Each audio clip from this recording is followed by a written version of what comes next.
Chapter 510. Sijia was still alright. Yi had always protected him and had never been short of anything. Every time he saw Sijia grow taller and more energetic while Yi lost weight, he felt that he had let down his daughter the most. Yi was tall and beautiful. She looked a lot like her mother. Even though she was dressed plainly, she still stood out. Although she was a little sly, she wasn't a bad person. If she didn't have a father like him, even if she had a younger brother like Sijia, she would still be able to marry into a good family. Even if she didn't marry into a rich family, she would still be able to live a life that was below average. In his expectations, Yi would definitely be able to find a man who would dote on her.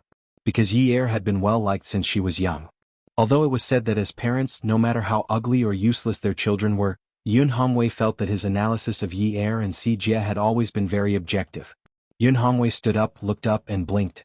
When he looked at Jiang Zhao again, his gaze was calm. Yi looked at Jiang Zhao and gulped. She felt that her father had misunderstood Jiang Zhao. She was at fault for the way things had developed yesterday, so she wanted to smooth things over. Dad, actually. Yun Hongwei looked at Jiang Zhao and said to Yi, the sick person should rest well. I'll go out with Jiang Zhao for a while. Yi hurriedly explained, Dad, it's my fault. Jiang Zhao didn't do it on purpose. Yun Hongwei simply couldn't listen to Yi's explanation. In his heart, he had already determined that Yi was compromising in front of Jiang Zhao for his sake. His ears seemed to be blocked by sound as he walked past Jiang Zhao and walked out. Jiang Zhao could only follow him out. At this moment he glanced at Yi. Then he leaned back and said to Yi, you want a divorce? Dream on. Yi watched as Jiang Zhao walked out of the ward. She suddenly burst into laughter and muttered softly, who wants a divorce? Seriously. At the end of the corridor there was a smoking area. It was a slightly larger balcony with a transparent glass door, so the smoke couldn't drift into the corridor. Although the space was not big, Yun Hongwei was the only one standing there. He was facing the night sky outside the balcony, and his back was very lonely, making this place seem especially empty. When Jiang Zhao walked over, Yun Sherdan happened to turn around. When he saw Jiang Zhao, Yun Hongwei felt his blood vessels congeal and his head spin. Jiang Zhao stood on the balcony. The lights in the private hospital were very bright, illuminating his handsome face. He called out softly, Dad? Yun Hongwei was a little shorter than Jiang Zhao but not by much. He was just a little thinner. When he heard Jiang Zhao call out to him, he said, Jiang Zhao, I heard that it was Yi who forced you to marry her. After Yun Hongwei said this, he felt around in his trouser pockets as if he was looking for something. It was empty. Jiang Zhao took out a thin bronze cigarette box that was 2.5 fingers wide. It could only hold 4 cigarettes. This kind of cigarette box could not be seen in the pocket, and it could also control the number of cigarettes a smoker smoked. He opened it, took out a cigarette and handed it to Yun Hongwei. He also took out a lighter and lit it for him. When the lighter was covered, he slowly put it back into his pocket. Jiang Zhao originally wanted to avoid this question. It seemed that once this matter was brought up, it would be because he didn't want to marry Yi. At that time he really didn't want to get married. No matter who it was, with the way they were dating, it was impossible for them to have the thought of getting married. It was only when they were riding a tiger that he realized that getting married was also possible. At that time he had no other choice. Firstly, his father was about to come over and explain to the media. As long as he explained, Yi's reputation would be ruined forever. Secondly, it would affect his political image. Needless to say, even the Jiang and Qin families knew about this. How could he not know? Thirdly, and most importantly, he felt that only he could protect her. If this matter was made public, Miss Yun would offend even the deputy mayor. She would not be able to survive in Haiqing for the rest of her life. No matter where she went, she would be looked down upon. How could he let his woman be looked down upon? Dad, the marriage was indeed rushed. But when we were doing it, we didn't want Yi to suffer. Yun Hongwei took a puff of his cigarette and exhaled the smoke outside the balcony. He held the cigarette between his fingers and let it hang by his side. Although he had been through a lot, he still looked kind. He did not have the unscrupulous look of a businessman. He sighed and said, I know. What I mean is that Yi forced you to do this, right? I also know that you are not willing to do this. I know Yi. She is the eldest in the family. She is already 10 years old. That's why we have Sijia. Yun Hongwei did not smoke. He sighed softly and said slowly, Sijia was born too late. She is the only one in the family. She has been a bully since she was young. She has a bad temper. That is because the whole family has spoiled her. After all, our family is not like other rich families who have many children. It is fate that we have children. Jiang Zhao saw that Yun Hongwei's brows were somewhat solemn, and he really didn't dare to interrupt and explain anything. This was the respect that should be given to people. He was anxious. Although Yun Hongwei had been in prison for a long time and suffered a lot of torture, he was, after all, a self-made man. The tenacity in his bones couldn't be seen from his appearance. He could almost imagine what Yun Hongwei would say, but he couldn't interrupt. Yun Hongwei reached out and pressed his temples. The white ash on the cigarette was a little long. It bent down slightly and broke off. It drifted to the ground and scattered into powder. Actually, she's overbearing, cunning, and always causes trouble. I've thought of ways to prevent all these. I just wanted to make her look more like a rich young lady. Those rich young ladies are all very dignified, but she doesn't look like one all day long. I was also very anxious, so I asked a teacher to teach her how to play the zither and learn calligraphy. I wanted to cultivate her temperament and train her patience. Yun Hongwei suddenly smiled, shook his head and continued helplessly, but there was no way at all. She still likes to dance the national ballroom dance, what tap dance, what Latin dance, whatever she can jump as high as she can. Sigh, a kind father leads to a failure of a son. I was soft-hearted at that time and didn't properly suppress her, which caused her to become like this. She dares to force and provoke anyone? Yun Hongwei was very upset as he spoke. His daughter was like that in the past, but now that she was married she seemed to have changed. She always looked at the treasure in his hands trying to please another man and was even bullied. Other than feeling upset, he only felt hatred. He hated himself for being useless. He caused such a big trouble and implicated his children. Jiang Zhao breathed out. That year is very good. It was my fault yesterday. Actually, Jiang Zhao was really unwilling to talk about the new drawing, including the fact that this person was Yi Er's father. We were just fooling around yesterday. I didn't know what was important. Yun Hongwei raised his hand and waved it. He was very angry in his heart, but he spoke very calmly. Jiang Zhao, you don't have to protect her. As her father, I know best what kind of background she has.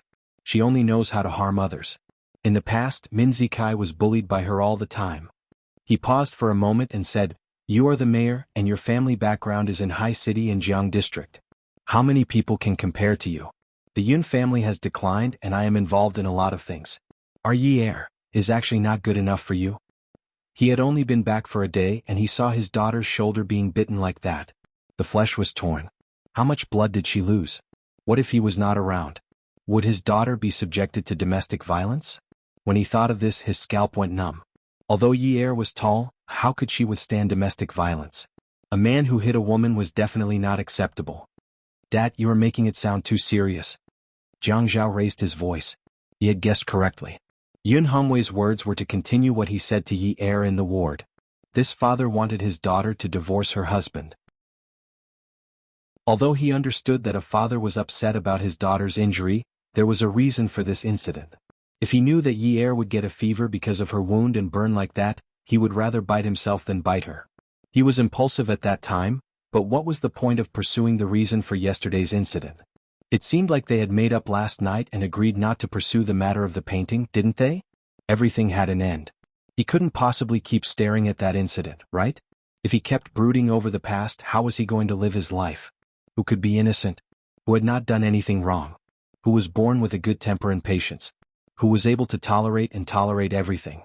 Yun Hongwei looked at Jiang Zhao. He did not say anything, but the hand holding the cigarette had already flattened the long filter. Jiang Zhao had been very respectful to him since he came back yesterday, but now that he suddenly raised his voice, he did not look like someone to be trifled with at all. The more he acted like this, the more worried he was about his daughter's situation. Dad, I apologize for yesterday's incident, but the question of whether Yi Er is worthy of me is not something that's nice to talk about right now. Yi Er is my wife now. As long as I acknowledge her, she is worthy of me. Dad, no husband and wife can live without conflict for the rest of their lives. But I will try my best to resolve these conflicts. I understand how you feel, but this does not mean that I agree with your decision. Although our marriage did not receive your blessings, it does not mean that I will agree with you breaking us up. Jiang Zhao's tone was respectful, but every sentence was forceful and did not leave any room for negotiation. Dad, I know that you think I bullied Yi Er. Just now I heard you ask Yi Er if I hit her. You must think that I often bully her, but to be honest, I have already done my best to tolerate Yi Er. I have almost never rejected anything that she wants. I think what happened today has left a bad impression of me, and I will do my best to make up for it. But I will not agree to a divorce. No matter what conditions you propose, I will not agree to them. Even if you ask Yi Er to sue me, I will not agree to it. If I had thought of a divorce when we got married, I would not have gotten married at all. Why bother? Yun Hongwei did not expect Jiang Zhao to reject him so forcefully. He also did not expect that Jiang Zhao would not leave any room for negotiation and would not agree to any conditions. I did not ask Yi Er to marry into a rich family. It might be a blessing for her to live a simple and peaceful life. Without great wealth, there would not be great ups and downs. The most important thing for a woman was to have a stable life. Dad, I won't let her experience any hardships. Don't worry. Yi Er sat on the bed and waited for a long time, but her father and Jiang Zhao did not appear. It was not appropriate for her to go out. She felt that it would be troublesome for a woman to go out at this time. Finally, someone pushed the door open and entered. It was Xiaoya, who was wearing a big black sunglasses. Yi Er was a little disappointed and called out, "Sister Xiaoya." Xiaoya pushed her sunglasses up and placed them on top of her head. She placed the flowers in her hand on the table and looked around the room. She did not seem like a guest at all. Welfare Songshu 566. Chapter 511. She was wearing a big bag, a long-sleeved dress, and smoke-colored high heels. Her figure was extremely hot. She walked casually in the room in her high heels. She was obviously a great beauty, but the words she said were very immoral. "Hey, you're a good person. I see that you're sitting on the bed very energetically. Are you waiting for a man to come and pretend to be a corpse? When did you become so despicable?" Yi Er felt that she should call Zhuang Yichen over and let that fierce man teach this despicable woman a lesson. "Hey, Sister Xiaoya, please mind your manners. Can't you care about your image as a famous designer? How can you come to visit a patient like this?" "Visit? When did I tell you that I'm here to visit you? I'm here to laugh at you. Besides, manners are for outsiders to see. You and I are on the same side." Get lost." "I'm not going to get lost." Qiu Xiaoya sat beside Yi Er. She picked up Yi Er's hand, looked at it, and patted it a few times. Only when Yi Er felt the pain did she let go. "I'll help you circulate your blood circulation so that you don't have to pretend to be sick." Yi Er was furious. This Qiu Xiaoya was clearly not here to visit her. How did Qiu Xiaoya know that she was hospitalized? She didn't contact anyone after she woke up. "Who's pretending to be sick? I have a high fever and I'm in shock. Do I have a friend like you? If you have a friend like me, you'll benefit for life. Seriously. What are you doing here?" Xiaoya swayed her size 35 high heels. "I'm paying you, so you're here to help me." Yi Er rolled her eyes and glared at Xiaoya. "Qiu Xiaoya, can you not be so snobbish? I'm an injured person. You should at least show some concern before talking to me about serious matters."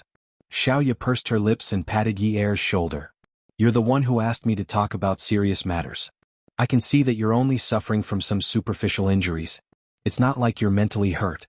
You don't have to worry about it. When your heart breaks one day, come and look for me. I'll definitely take good care of you." Yi Er's shoulder was already hurting a little. She immediately slapped Xiaoya's hand away. "Get lost, you jinx." This woman's mouth was vicious. "No, I'm here to talk to you about something." "I don't want to talk today." When Xiaoya saw Yi Er's refusal, she immediately stopped looking down on her and started to confide in her. "Yi Er, let me tell you. Sister Xiaoya has been through this before. You can't rely on a man forever. Tell me, in this society, which man is clean? If they don't find a prostitute, they're keeping mistresses. If they don't have extramarital affairs, they're having one-night stands. Today you're young and beautiful. Tomorrow, when you're older and he's 50 years old, he'll still jump into the bed of an 18-year-old girl." Yi Er wanted to vomit blood. "Qiu Xiaoya, I'm going to record you and play it for Zhuang Yichen. Let's see if you still dare to say such things." "Sister Xiaoya, there are good men in this world." "Who's a good man? Your husband?" When Yi Er thought of that guy living in the north of the city, she could only say weakly, "Of course my husband is a good man." Xiaoya didn't want to argue with Yi Er anymore. "Well, that's fine too. I can't say anything bad about him, but you should always be wary of the future. Let me put it this way. Let's be like buying stocks. Don't put all your money into a man's stock. Let's buy a few more stocks. For example, buy one for your career. That way, even if the man's stock falls below the issue price, the stock for your career will still rise. When that time comes, you'll find the stock that has fallen below the issue price an eyesore. It won't be a pity to throw it away. Yi Er obviously wasn't as experienced as Xiaoya, especially since this woman was speaking from the perspective of a friend.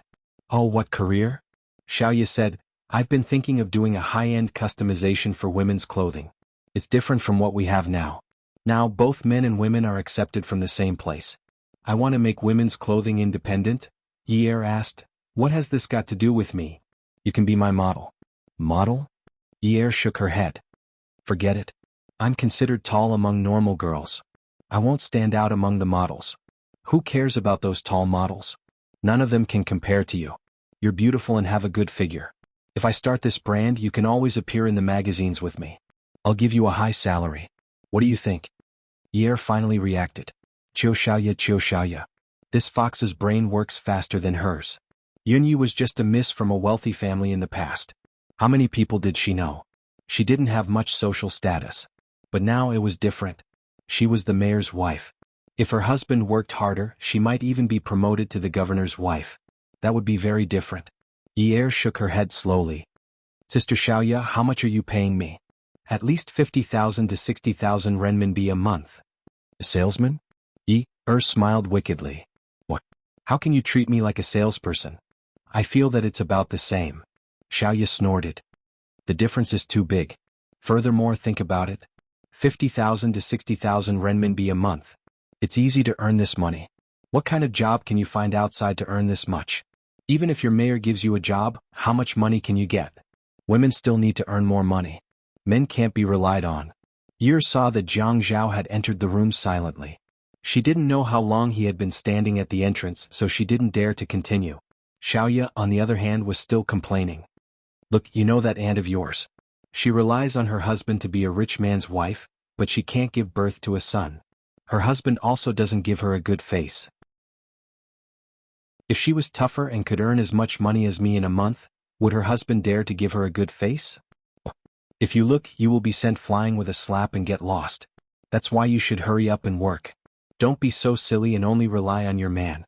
You need to think about your future. Yi Er coughed to signal Xiaoya to stop talking. Xiaoya did not respond. She looked up at the ceiling and propped herself up on the bed. She poked Yi Er's forehead with her other hand. Let me tell you. It's not safe for you to rely on your man all the time. You need to think of a way to get a good job. If your man dumps you one day, you will be able to take care of yourself. If not, you will lose your youth. Yi Er had never thought of depending on Jiang Zhao for the rest of her life. After the incident with the Yun family, she realized that she could not manage the family business well. Being ignorant and incompetent would not lead to a good ending. Now that she had the chance, she must study. But she did not dare to talk to Qiu Xiaoya. She was worried that she would have a hard time tonight. She called out to Jiang Zhao. Hubby. Jiang Zhao's face was dark, but he suddenly smiled and clapped his hands. He looked at Xiaoya and praised. Miss Qiu is really capable. Yi Er did not dare to look at Jiang Zhao. Qiu Xiaoya stood up from the bed and rubbed her hands. Oh, Mayor.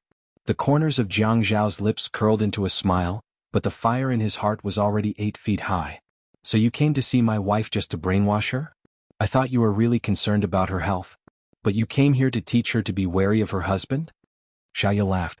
Although she had not heard about this from Zhuang Yichen, she knew Zhuang Yichen and Jiang Zhao were close. She did not know if she had messed up this time. I'm just saying. You should really tell Zhuang Yichen what you think. It's all right. We have already broken up. Xiaoya admitted. Jiang Zhao chuckled. Is that so? I wonder if you can spend all the money you earn in a month? I'm going to ask Zhuang Yichen if you should reduce your allowance. I don't want Yi Er to be jealous of you. We all know each other, and if the gap between the rich and the poor is so big, it will affect our relationship. Xiaoya was scolding Jiang Zhao in her heart. If she really went to look for Zhuang Yichen, no matter how much money she earned, Zhuang Yichen will clean it all up. Ah, Mayor Jiang, you really know how to joke. I do like to joke. But no matter how many shares a woman owns, she still needs to buy a man's check. After all, it's very rare to have a successful career. Xiaoya said. Jiang Zhao, you are such a wet blanket. Yi Er and I were chatting happily. But from what I saw, my wife can't accept your ideas. Jiang Zhao looked at Yi Er and raised his eyebrows. Yi Er immediately nodded. Yes. I can't accept it. I can't accept it. Qiu Xiaoya scolded Yi Er in her heart for being so useless and disloyal. After sending Qiu Xiaoya off, Jiang Zhao felt things were not going well today. His father-in-law wanted them to get a divorce and he finally agreed to it. Another Qiu Xiaoya came to instill such negative thoughts in her mind. Ye looked at Jiang Zhao's mischievous smile as he pulled out a stool and sat down. Her instincts made her hair stand on end again. It was as if a voice was saying, "Little girl, don't be afraid. Actually, I just want to talk to you about life." Ye was expecting Jiang Zhao to say something, but he didn't say a word. She felt that the atmosphere was a little stiff, so she wanted to break it. "Hubby, school hasn't started yet, so it's not so fast. I want to find a job tomorrow. Wait, what are you going to do?" Jiang Zhao asked. Ye thought for a while and shrugged. "Let's go and take a look first." "What do you know?" Jiang Zhao asked indifferently. "I know how to dance. I've won awards before." "Oh, you're asking me, Jiang Zhao's wife, to go out and dance?" No. I'm going to see if there are any coaching jobs." "That's not suitable. With your status you can't do any job." Ye disagreed. "It's nothing. The head of state's wife is a singer. He's from the arts troupe. The arts troupe is a military unit. How can it be the same? He's an artist. If you go and become a coach, you'll just be a ragtag army. Then, I'll give you a month to choose the profession you want to study. You can't try Qiu Xiaoya's high-end custom-made clothes. Her pricing hasn't been released yet. If she's very high-end, you can't wear her clothes. If people catch you trying to create hype, you'll get into trouble." Jiang Zhao said as he picked up an apple and started peeling it. He continued, "Zhuang Yichen said that Qiu Xiaoya is careless, but I don't think Qiu Xiaoya is careless. She's always been very calculative. The brand Wei is the crab that Zhuang Yichen eats first. Zhuang Yichen is a rich and handsome man. As long as he shows his face in a magazine, he'll be more popular than a celebrity. He just has to casually mention where he got his clothes made and it'll be worth a lot of advertising fees. Besides, how many people give face to Zhuang Yichen? During that time he gave clothes to his friends and everyone wore them. That's how Wei became popular in the upper-class circle. The media even praised it and said that this was a good atmosphere. Haiqing isn't like the nouveau riche in other cities who pursue expensive luxury goods." Welfare Xingwu 799. Chapter 512. Ye felt that Zhuang Yichen was not the kind of person who would help others. "Didn't you say that they aren't together anymore?" "Ah, do you believe that?" "I don't believe it. Zhuang Yichen doesn't seem like the kind of person who would make a losing deal." After peeling the apple, she cut out a tooth and inserted the fruit knife into the tooth. She picked it out and brought it to Ye's mouth. "You're on good terms with Qiu Xiaoya now. It's good that they haven't really broken up." Ye recalled what Jiang Zhao had said before. Her father's matter required her to keep Zhuang Yichen in check, but she didn't think that Qiu Xiaoya could have any influence on Zhuang Yichen. That man was so shrewd that she couldn't see through him. "Where's Dad?" Ye asked as she ate the apple. "Dad said that he went to settle the discharge procedures. He also took your medicine." What Jiang Zhao didn't say was that Yun Hongwei wanted to stand on the balcony to enjoy the breeze. He was probably feeling a little sad. Saying that he went to settle the discharge procedures was just an excuse. He wanted to calm himself down before coming in. "Sister-in-law." Jiang Zhao saw that Ye was about to finish the first tooth of the apple, so he prepared to cut another tooth for her. As soon as the knife went in, he heard a voice that was so soft that it made his hair stand on end. Ye wanted to laugh but she couldn't. She laughed dryly. "Miss Tseng." Tseng Tingting walked to Ye's bedside with flowers in one hand and a thermos in the other. She still looked like a well-bred young lady, but the next second she pushed Jiang Zhao aside and sat down. She opened the thermos and filled it with porridge. "This morning I heard from Dad's secretary that Jiang Zhao's wife was sick and that she was running around at work. So I called Jiang Zhao. He said that you had a high fever, so I came to take a look." Ye did not know what Tseng Tingting was up to. He broke out in a cold sweat. "Actually, it's nothing much. I'm fine now. I'm ready to be discharged. Eat something. I heard that it's easy to get weak when you have a high fever and you don't have much appetite. I made some red-skinned peanut porridge. It's nutritious and light." When Tseng Tingting finished speaking, she had already packed the porridge. Just as she was about to let Ye eat, Jiang Zhao interrupted. "Your sister-in-law just ate half a bowl. Still full." Tseng Tingting looked unhappy. She picked up the bowl and took a sip. She glared at Jiang Zhao. "Really, you narrow-minded stinky man? Are you afraid that I'll drug your wife?" Ye and Jiang Zhao felt awkward at the same time. Ye was being propped up on the table. Even if he wasn't hungry, he could only pick up his bowl and eat. "Thank you, Miss Tseng. Call me Ting Ting." Yes, Tingting. Sister-in-law, I'm here to tell you that I want to steal your husband from you. Before Tseng Tingting could finish her sentence, Yi Er choked on the porridge and coughed. Eating someone from you is the right thing to say? She wanted to bribe her with a bowl of red-skin peanut porridge? Jiang Zhao was only worth the price of a bowl of porridge? Shouldn't he at least exchange it with a bowl of egg-fried rice? Tseng Tingting pulled out a tissue from her bag and handed it to Yi Er. She continued, I don't think this counts as backstabbing. In today's society, competition is fair. Plus, with my understanding of Jiang Zhao, I can totally take him down. Jiang Zhao clicked his tongue and frowned. He had one arm around his waist and the other on it. His fingers curled as he rubbed his chin thoughtfully. Tingting, actually, I think that the next time you talk to your sister-in-law about something so serious, can you bring some abalone porridge or bird's nest? I should be more expensive than a bowl of peanut porridge, right? Yi Er choked on the porridge again. Was this what it meant to have telepathy? She looked up at Jiang Zhao. Hubby, can we not talk about the porridge and your relationship? I wanted to at least eat some porridge, but it's not very useful. Are you saying that I'm very useful? Of course. Tseng Tingting was ignored again. She was often ignored by Jiang Zhao, so she was used to it. But now she was being ignored by the couple. She was really irritated. Yi Er felt that Tseng Tingting was just a little crazy.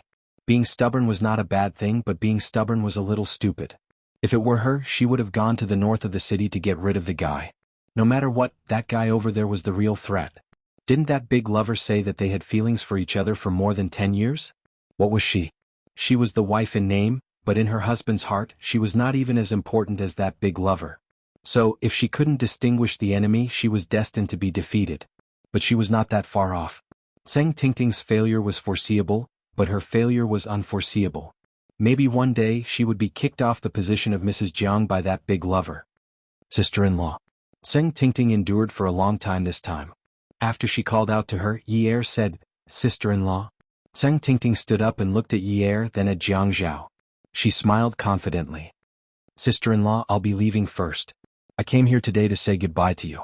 Tomorrow I'll be going to Jiang Zhao's building to work. Don't you know that the pavilion closest to the water enjoys the moonlight first? Jiang Zhao nodded. Tingting is right. That's the truth. You've read a lot of books. You can even understand the profound meaning of, the pavilion closest to the water enjoys the moonlight first. You're better than your sister-in-law. Yi Er pursed her lips and glared at Jiang Zhao bitterly.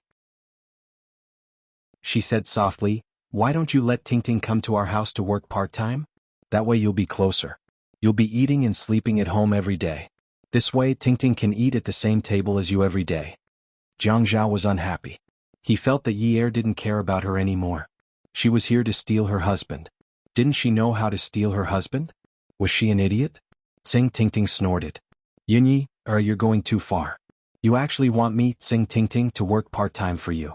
How dare you say that? I'm from the Provincial Party Committee? Yi Er smiled and said, You're the daughter of the Provincial Party Committee's secretary. I know that. I'm not stupid. I'm just unhappy that my husband said that I don't even understand the meaning of, the pavilion closest to the water enjoys the moonlight first. I just want to try my best to explain that I understand the meaning of this sentence very well. That's why I asked you to come to our house. But I have to make things clear first.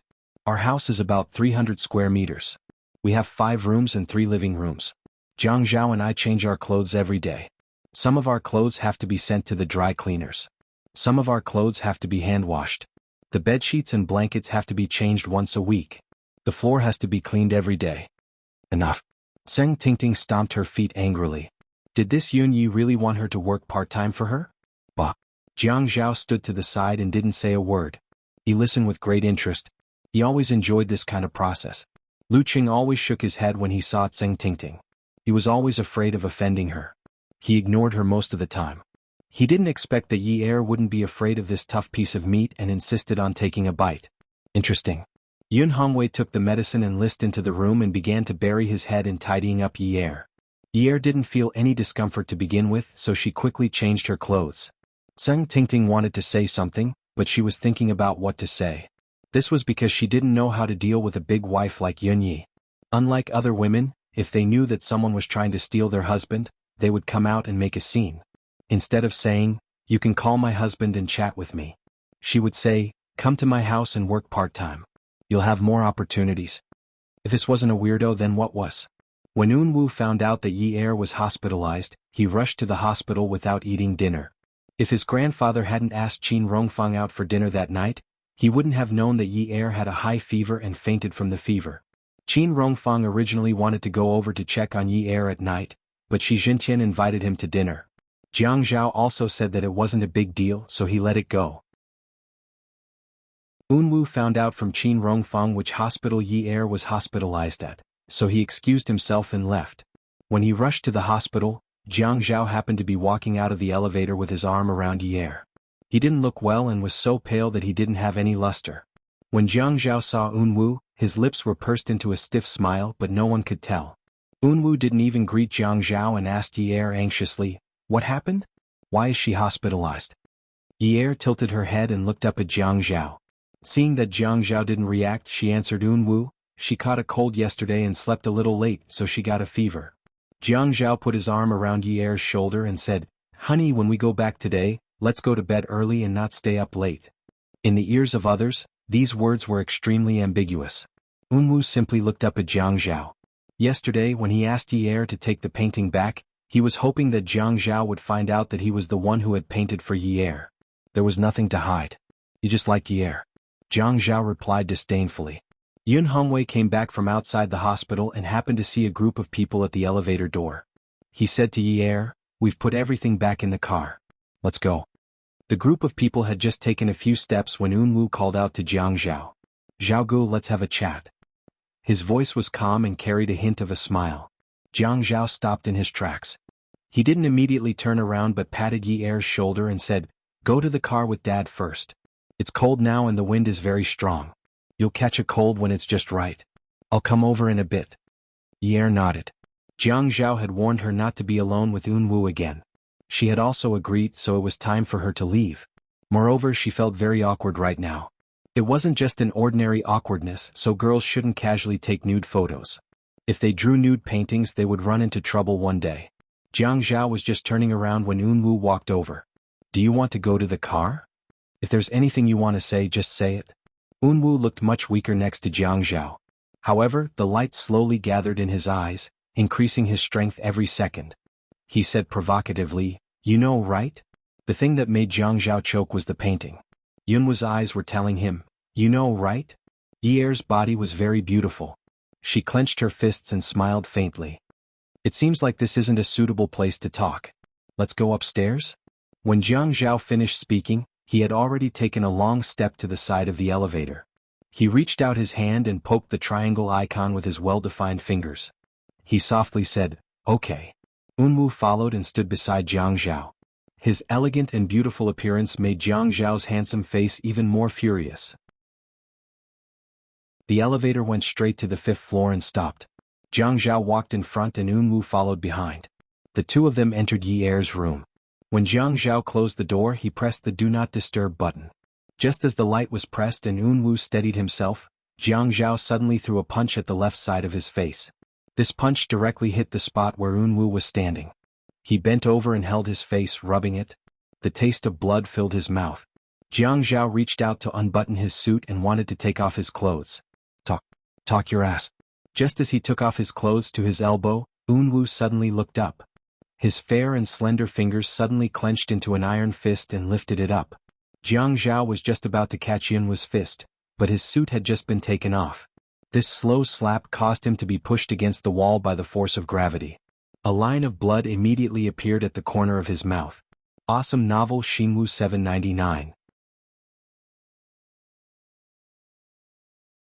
Chapter 513.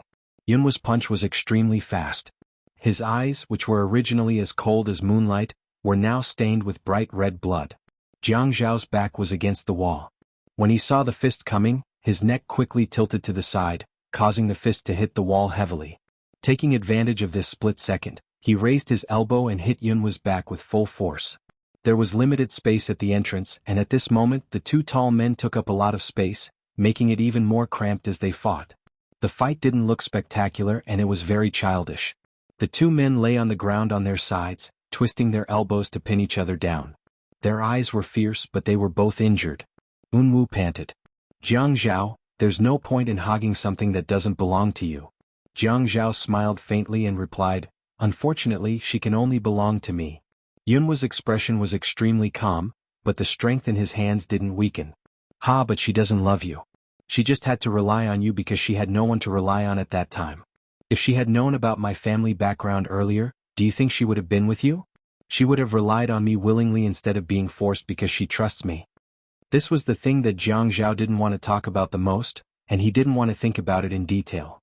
He had always thought that as long as they continued to be together, they would develop feelings for each other. Someone once said that women and men were different. If a man had no interest in a woman from the beginning, and if he couldn't develop feelings for her, he wouldn't be able to build feelings for her. But women were different. Even if she married a burly man, even if she didn't love him at first, as long as that man treated her well, she would forcibly brainwash herself and tell herself that this man was good to her and that she could love him. Then, many years later, she would realize that she really did love him. When she had lied to him about getting into a car accident, he knew that he had fallen. He had completely fallen. If he had fallen, so be it. He had accepted it. Some people could only see the end of their relationship after a lifetime. He was considered lucky, wasn't he? However, the problem between them did not last long. Many years later, they had not been married for long. Before he could make her feel that he was good, there were already groups of people jumping out and trying to sow discord between them. Xiunwu said that Yi Er trusted him? Fuck you. If she didn't trust me, she wouldn't have asked me to draw for her. Don't you know that? Hearing this, Jiang Zhao's face changed. He hated this. Thinking of this, his blood surged. He thought that it was necessary to dig a basement here immediately and bury Xiunwu in the basement after killing him. He wanted to make this wolf in sheep's clothing disappear from the world forever. Jiang Zhao suddenly felt an uncontrollable force rush out of his body.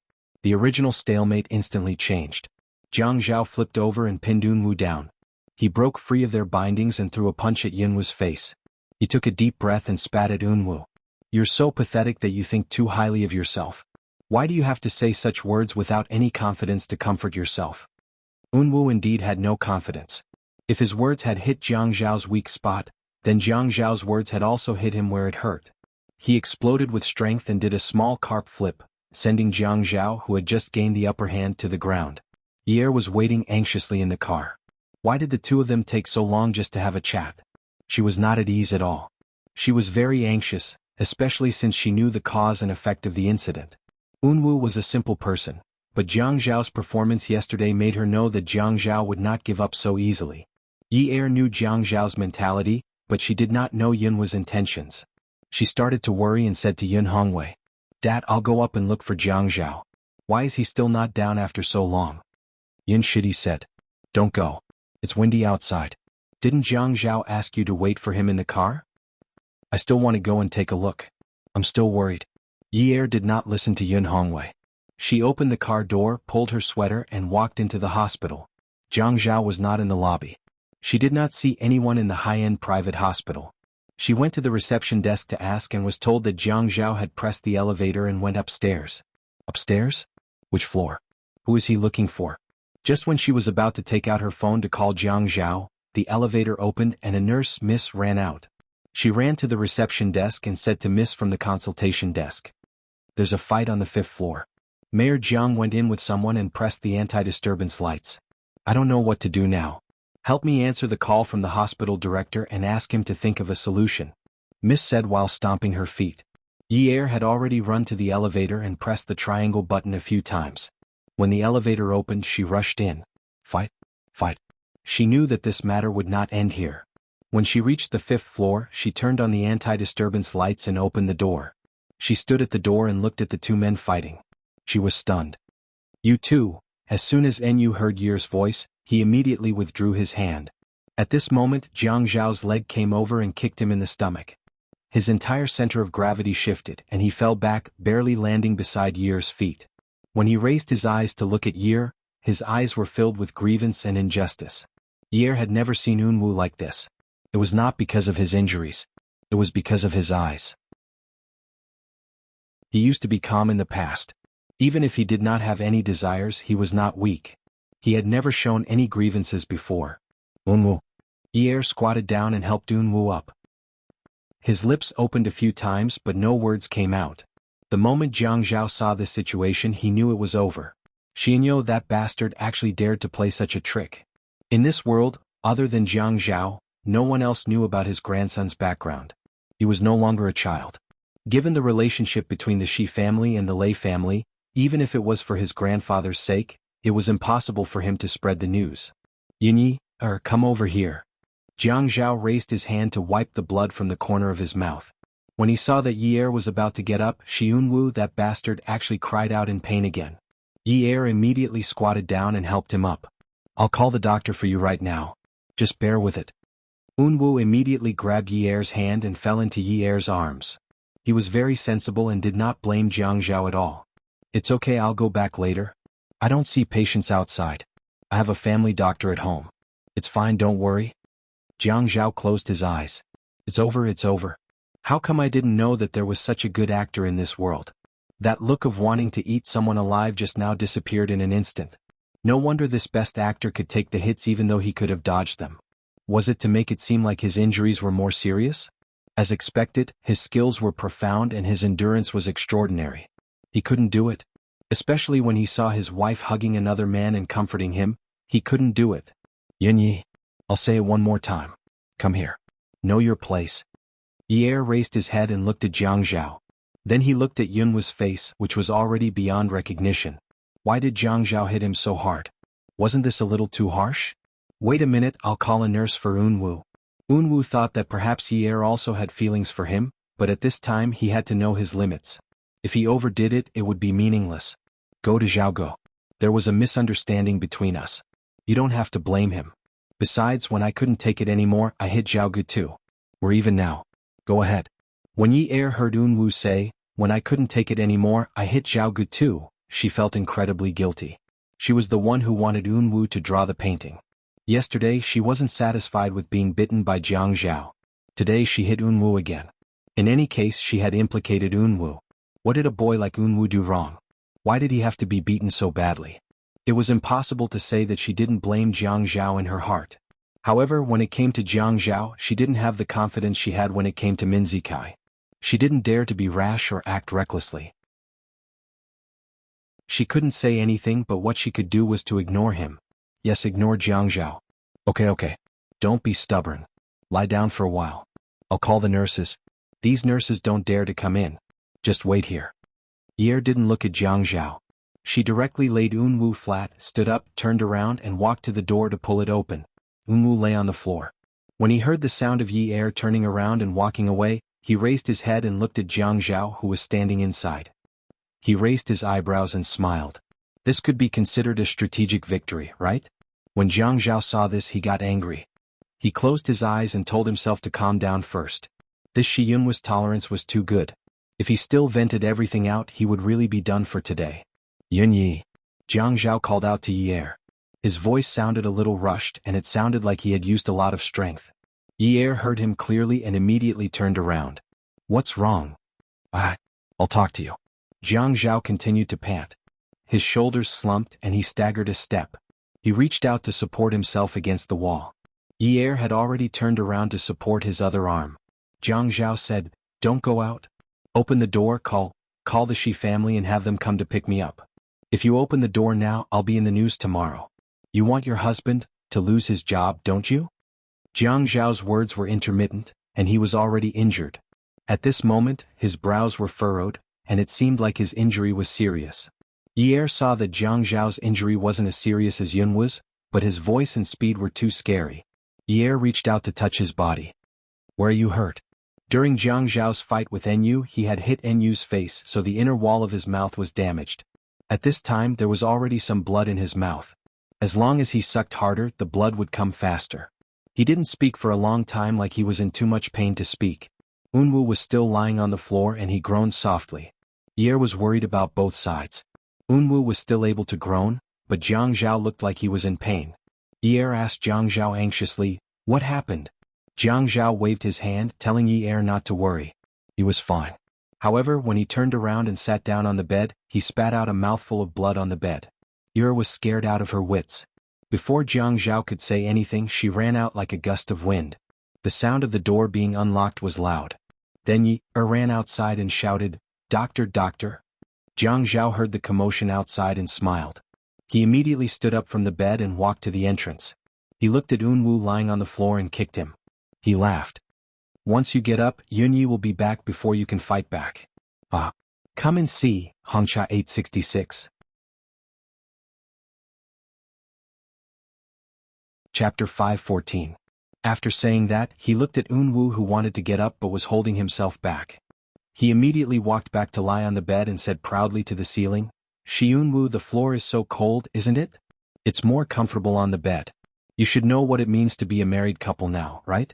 My marriage certificate with Yunyi was stamped with a steel seal, not an advertisement on a telephone pole. Do you understand? Unwoo clenched his fists and trembled. Just now, Jiang Zhao's saliva was diluted into a bloody foam. Yunwoo's blood was really stuck in his throat. He shook his fist and hammered the ground. Jiang Zhao sneered, You're quite strong. Your body is really good. Why don't you think about who you're scheming against? I have a problem. What I like to do the most is a tooth for an eye for a life. Don't be my enemy because I'm very petty. Although Jiang Zhao's words were a little overboard, he was indeed a vengeful person. If he was scheming against, he didn't care about the small matter. As long as it didn't affect the big picture and it was related to the big picture, he would consider the big picture and not pursue the matter. Even he had a bottom line that he couldn't cross. Stealing his wife? No man could accept it. He couldn't cripple or kill Unwoo now, but he could return the tricks that Unwoo had used on him. He couldn't return a tooth for an eye for a life, but at least he had to return a tooth for a tooth. Didn't Unwoo, this grandson, pretend to be seriously injured? Fine, he couldn't let himself be wronged. He had to add another kick to make up for this grandson's performance. Didn't Unwoo pretend to be pitiful? Who didn't know how to pretend to be pitiful? His wife acted cute, coquettish, and pitiful for him every day at home to gain sympathy. Even if he hadn't eaten pork before, he had watched a pig run for a long time. He had no choice. He had a good master at home, so he didn't act without reason. Jiang Zhao, that's all you can do. Let's see who can last longer. I'll keep you company. Jiang Zhao lay on the bed and stretched. Just by relying on the difference in treatment between us now? One on the bed, the other on the floor. Let's see who can lie down for a day. Unwoo was so angry that he had to take deep breaths to suppress his impulse. He really wanted to jump up and beat up Jiang Zhao, but he was worried about Yi Er's footsteps outside. Yi Er dragged the doctor into the room. When Jiang Zhao heard the sound, he immediately turned to the side and curled up. He frowned in pain. Yi Er asked someone to carry Unwoo to another ward. Yi Er did not notice Yunwoo's resentful and reluctant gaze. She quickly walked to Jiang Zhao's bedside and reached out to grab Jiang Zhao's hand. Tell the doctor where you hurt. Yi Er was really anxious. Jiang Zhao was a very boring person. She knew that this man was definitely a male chauvinist. Didn't all men who grew up in a place like the Qin family think that they were dying of manliness? Of course, Qin Fian was a weirdo. Jiang Zhao definitely thought that he was quite capable and manly. He was determined not to admit that he was seriously injured in front of a woman. The more Jiang Zhao did not say anything, the more Yi Er was at a loss. Doctor, why don't we just send him to take an X-ray? Yi Er was originally the one hospitalized, but now the roles were reversed. It was Jiang Zhao. Yi Er also stayed in the hospital. She simply asked Yun Hongwei to go back. She had to take care of Jiang Zhao when they went to pick up her brother tomorrow. When the time came, she would send someone to pick him up with her father. This way it wouldn't affect each other. Jiang Zhao fought with Unwoo and was injured. He definitely couldn't go to work, but the reason for his injury was actually acting bravely for a just cause in the report. The next day, Yi Er drew the curtains open to let the sunlight into the room. The withered branches and leaves outside were blown around by the wind. Other than evergreen plants like holly, it was really a bleak scene. Yi Er thought about Jiang Zhao's acting bravely for a just cause, and was speechless. She didn't know what kind of righteousness this guy saw and what kind of bravery he had. She turned around and saw Jiang Zhao leaning against the headboard and reading the newspaper. She walked over and sat down. Yi Er said as she peeled an apple, "Hey, you really have the nerve to write such a reason for your injury. Even I feel embarrassed for you." Jiang Zhao looked indifferent. He flipped through the newspaper in his hand and swung his legs. He didn't look like a patient at all and sighed. "Actually, I'm also very embarrassed, but this was written by Lu Cheng without my permission." So this is Lu Cheng's fault? If Lu Cheng didn't write a leave for you, what are you going to report? Jiang Zhao thought for a moment. He flipped through the newspaper in his hand and continued reading. "I have to think about what kind of injury I suffered to get more compensation and a longer leave. It's best if it can be recorded so that it'll be beneficial for my promotion in the future. As he said that, he clicked his tongue. Lu Qing is also brainless. How can he be so unskilled when applying for a leave of absence? I have to talk to him properly next time. My salary is so low. I should ask him to check if I have work-related injury leave that is 3 to 5 times my salary for a day of injury. Yi Er wanted to stab the fruit knife in her hand directly into the man's mouth and twist it until his intestines and stomach rot. He couldn't say such immoral things anymore. Aren't you afraid that someone will investigate you? Say that you made a false report? Oh. Jiang Zhao pursed his lips and shook his head childishly. I'm so scared. Yi Er decided to finish peeling the apple and stuff it into the man's mouth. That was the most important thing right now. Otherwise, if she let him continue being so smug, she would feel inferior. Jiang Zhao saw that Yi Er wasn't going to banter with him anymore, so he put the newspaper on his lap. Yunyi, you went to see that brat this morning, right? No. Yi Er handed the apple in her hand to Jiang Zhao. I plan to go take a look later. Just like how I cut it yesterday. Jiang Zhao glared at Yi Er and said angrily. Yi Er started cutting the apple again. Jiang Zhao said coldly, when I was injured and hospitalized, if you dare to take a step out of my room, I'll teach you a lesson. If you don't believe me, you can try. You were the one who injured him. He didn't hit me? Take a look for yourself. Am I not injured? What's more, that brat Xiunwu is a wolf in sheep's clothing. I told you to stay away from him, not discuss it with you. Yi Er's expression changed. Unwu was a special person to her. They weren't very close, but strangely she felt like he was a very good friend. It could be said that for a long time she found a lot of comfort on Wudong Street because of those eyes. It made her believe that there were still clean things in the world and that the world wasn't that ugly. It was just that she happened to encounter ugly things and people. However, she wasn't completely unlucky because she met such a clean boy. When she was in a bad mood, she liked to go there to look for him. Sometimes, standing by his side and watching him draw was also a kind of enjoyment. When Jiang Zhao told her to stay away from Unwu, she could agree, but she couldn't tolerate Jiang Zhao insulting Unwu like this. You really are something. You told me to stay away from him, so I stayed away. Why did you have to attack him personally? I was the one who brought up the matter of drawing. You've already bitten me and punished me. Now you're picking on other people's matters. What kind of man are you? Jiang Zhao was stunned. He knew that no one around would believe that Shi Unwu was the biggest liar, but he still wanted to tell Yi Er that Shi Unwu wasn't what he appeared to be and should stay away from him. This person was too dangerous. As her husband, there was nothing wrong with reminding her like this. What was she doing now? Why was she filled with righteous indignation? Protecting him? I'm not a man? Jiang Zhao's expression darkened even more. His voice gradually became muffled as if something was stuck in his throat. It was uncomfortable. I'm not a man? He's a man? You care so much about his image? Isn't he a wolf in sheep's clothing? A personal attack. So what if I'm attacking him personally? You're my wife. So what if I'm attacking him? No matter who I attack, you should be on my side. You're my woman. Don't you know where you stand? Yi Er had already stood up, but when she heard Jiang Zhao's last sentence, she was stunned and couldn't leave the room.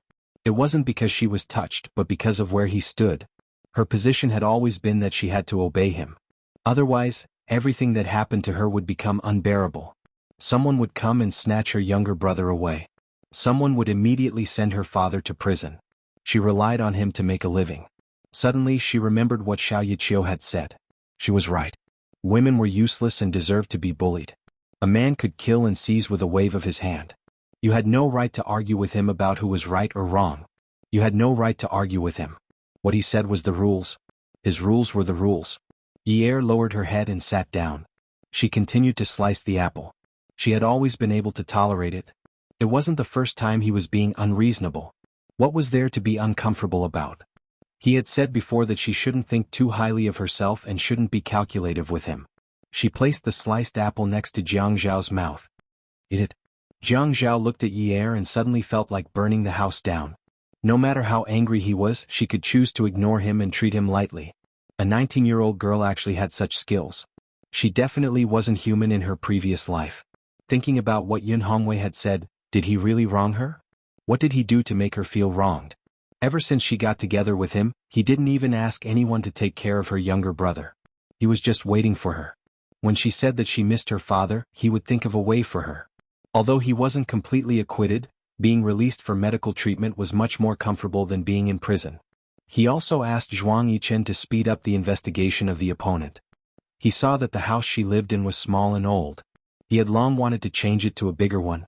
After all, she used to be Mississippi. Even if she wasn't a miss from a wealthy family, he had a reason to let his woman live a better life. He had never shortchanged her in food and clothing. He didn't even give her living expenses. Instead, he gave her one of the company's dividend cards and never asked how much she spent. He tried his best to get closer to her family. He brought her younger brother to the amusement park and was polite when he spoke to her father. He never put himself in a high position. But the feeling he got from her was that when it came to a critical moment, she immediately obeyed him with the attitude that he was still useful to her. She really didn't feel that he was good at all. He didn't even know how she would treat him after the incident with her father was over. Reveal her true colors? Jiang Zhao suddenly had a self-harming thought. This day would come soon. He really wanted to fight with her. He really wanted to know how she would bare her fangs and brandish her claws to him when he was no longer of any use. Yunwu's ward was on the 4th floor. Shi Jintian rushed over after receiving Yi Er's call. He was so scared that his soul almost left his body. Only he knew that Yunwu's heart had been replaced. He was most worried about whether his life would be in danger after being beaten like that. The family doctor naturally followed him, but Yunwu refused to be discharged and insisted on staying in the hospital. If it was anyone else who had beaten Yunwu, he would have killed that person's entire family if they dared to lay a finger on him. But it just had to be Jiang Zhao. Jiang Zhao was also hospitalized. Since ancient times, beauties were trouble. Beauty novels, Hongcha 866. Chapter 515. Yunwu said generously, "Grandpa, this isn't a matter of whether I can bear it or not. I once drew a nude picture of Yi Er and Jiang Zhao knows about it. He now knows that I like Yi Er, so we have a grudge. But this is between the two of us. It has nothing to do with the family." In the face of Yunwu's relaxed indifference, Shi Jintian only wanted to grab a vase and smash it on Yunwu's head. He wondered if that would wake him up. This grudge had nothing to do with the family? Could it have nothing to do with it? This was the daughter-in-law of a wealthy family, not the daughter-in-law of an ordinary worker's family. If anything happened to her, the whole of Haiqing would know. No one would be able to shut their mouths then. You don't know what's important. Shi Jintian scolded loudly. This was something that had never happened before. I don't know what's important? Grandpa, when I met Yi Er, Jiang Zhao was still squatting in some corner. What's wrong with me drawing a picture of Yi Er? I do like Yi Er. Am I wrong? Yunwu's originally casual and slow speech became hurried and agitated at this point. I'm already 20 years old. Am I wrong to like a girl? I didn't start liking her after she got married. I've liked her for a long time. You told me not to be shocked, not to be angry, not to have any desires, but Grandpa, is that something I can control? I've controlled myself before. I thought it wasn't because I liked her. I've been controlling myself too much, and that's why Jiang Zhao got away with it. Did I want to create such a situation? Just because I had a heart transplant, I couldn't be happy for more than 10 years. Now that my heart is fine, is it too much for me to want to get a girl I like? Is it too much? Yunwu, don't get agitated. Grandpa, don't be like this. You always tell me not to be agitated, not to be agitated. But yesterday I was very agitated. I hit Jiang Zhao and Jiang Zhao also hit me. My heart is fine. Grandpa, I can be agitated, I can. I can have emotions like a normal person. I can be unhappy. I can get angry when I encounter something that makes me angry. I can vent my anger when I can't take it anymore. I can use the power of jealousy to rush into my fist and hit people. I can use my anger to fight against my love rival. Yunwu's eyes turned red, and his decibel level suddenly rose again. With a long howl, Shi Jintian, who was scared to tears, hurriedly stepped forward and patted Yunwu's back. Yunwu finally calmed down. He grabbed a pillow from behind him and hugged it in his arms. He mumbled, Grandpa, I can do all of that. I can do all of that. Do you understand? Grandpa, don't say such things to me in the future. I'm a normal man. I can get angry and fight like Jiang Zhao. I'm a normal person. I'm not a patient. I'm not. Tears flowed down the boy's elegant and beautiful cheeks and fell on the pillow, creating a pool of wet stains. Yunwu, it's Grandpa's fault. Grandpa hurt you. If Grandpa didn't take that path in the past, our family wouldn't have encountered such a thing. Even if we didn't become rich, we would still be safe and sound. You wouldn't have suffered so much in the past 10 years. Shi Jintian wrapped his arms around Yunwu and comforted him. He always felt helpless whenever Unwoo was sad. He used to be a mafia figure who could cover the sky with one hand. After the Lei family was destroyed, he changed his name, but he still had power. Naturally, he had many servants. However, after Yunwoo's heart was changed, he didn't trust any of the servants. He had to do most of the chores himself. He was a burly man who could call the wind and summon the rain.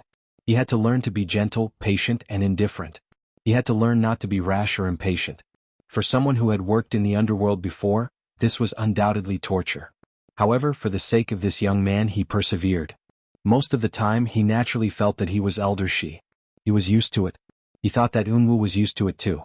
However, Unwoo cried and complained to him, "I'm a normal person. I'm not a patient, I'm not." He looked at his grandson crying in grief and indignation. He wished that he could shorten his lifespan and die earlier so that his grandson could live happily. Unwoo was a normal person. He could do many things. He could be more outstanding than many people. However, he couldn't snatch Jiang Zhao's woman. The Lei family was destroyed. The Jiang and Qin families' help couldn't be ignored. If the Jiang and Qin families hadn't helped cover it up and used their power to edit a large number of files and records, it had long been dug out by some of his enemies. He still remembered when old Jiang called him and asked, "What are your plans for the future?"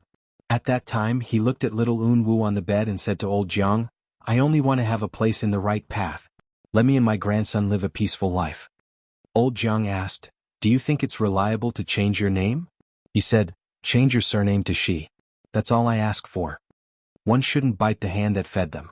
Even if the Shi family had a place in the right path, he shouldn't have hurt his old friend who took the risk to help him change his records. Which family's grandson wasn't the apple of their eye? Grandpa will take you out to have some fun. You'll be fine after a round. Unwoo closed his eyes and sighed. He couldn't understand the concept of friendship because he had no friends since he was young. He only knew that Sister Hua was good to him, so he had to be good to Sister Hua. Ague was loyal to him, so he had to be good to Ague. Yer had been good to him for so long. Since his grandpa refused to help him, he had no choice but to help himself. "Grandpa, I don't want to go out to have fun. After I recover, I want to go to work at the company. I'm already 20, and I only go to the company on Mondays and Fridays. I don't think that's right. After all, everything at Shi Empire needs to be managed by me. I think if I'm busy at work, I'll think less." "I'm glad you think that way." Unwoo couldn't see Shi Jintian's consolation and couldn't hear Shi Jintian's joy. He looked out the window and his eyes were distant. His hands that gripped the pillow tightened into fists. He thought to himself, "Jiang Zhao, even though the sea is wide, you have to be careful or else you'll hit a reef and capsize." Seeing Yunwoo's gaze drifting away, Shi Jintian felt something was off. He didn't dare say anything, but he was worried that he might hurt Yunwoo's pride. He thought about it and decided to strike from the side. In a serious tone he said, "Unwoo, actually we're indebted to the Jiang family and the Qin family. Without their help, we wouldn't have been able to leave Japan safely, and we wouldn't have been able to grow so smoothly. However, Elder Jiang and Elder Qin have never mentioned their kindness and help, and they are very careful with their words. They are afraid that I might feel indebted to them, so they purposely put me down. This kind of affection is not something that can be explained in a short period of time. Grandpa wants to force the brotherly love from the previous generation onto you, that's my fault. However, is the so-called love between a man and a woman really more important than everything around you?" Unwoo kept looking out of the window. He watched as everything outside the window began to blur. When he heard Shi Jintian's last word, he called out softly, "Grandpa." It wasn't that he didn't hear it, but he listened very carefully. Anyone who had experienced the ups and downs of his life would understand the meaning behind it. He took a breath and slowly exhaled. "Let me be alone for a while." Unwoo put the pillow down, lay down, pulled the quilt over himself and closed his eyes. "Let me be alone for a while." Shi Jintian nodded. "Okay, Grandpa will go out first." Prosecutor's office. Ouyang Yen was wearing a navy blue inspector's uniform with a small badge pinned on her chest. Her hair was tied up at the back of her neck, and she held a file in one hand in front of her chest. The sound of her black ordinary 5-centimeter high heels walking on the smooth and clean floor was fast and powerful. She walked forward with her head held high and her chest puffed out. She looked straight ahead and said to Zhu Yu, a female colleague beside her, "Since someone reported Yun Hongwei's case, it should be investigated. Moreover, it should be investigated deeply." Zhu Yu also quickly followed Ouyang Yen. "But Inspector O, this matter?" Zhu Yu looked around and whispered, "Let's go to the office and talk about it." "Okay." Ouyang Yin was a rare beauty in the inspection department. When she was at work, even if her gaze was very firm and she talked about business with a very serious expression, her voice was still very gentle. It made people feel that she was a person who had never been angry.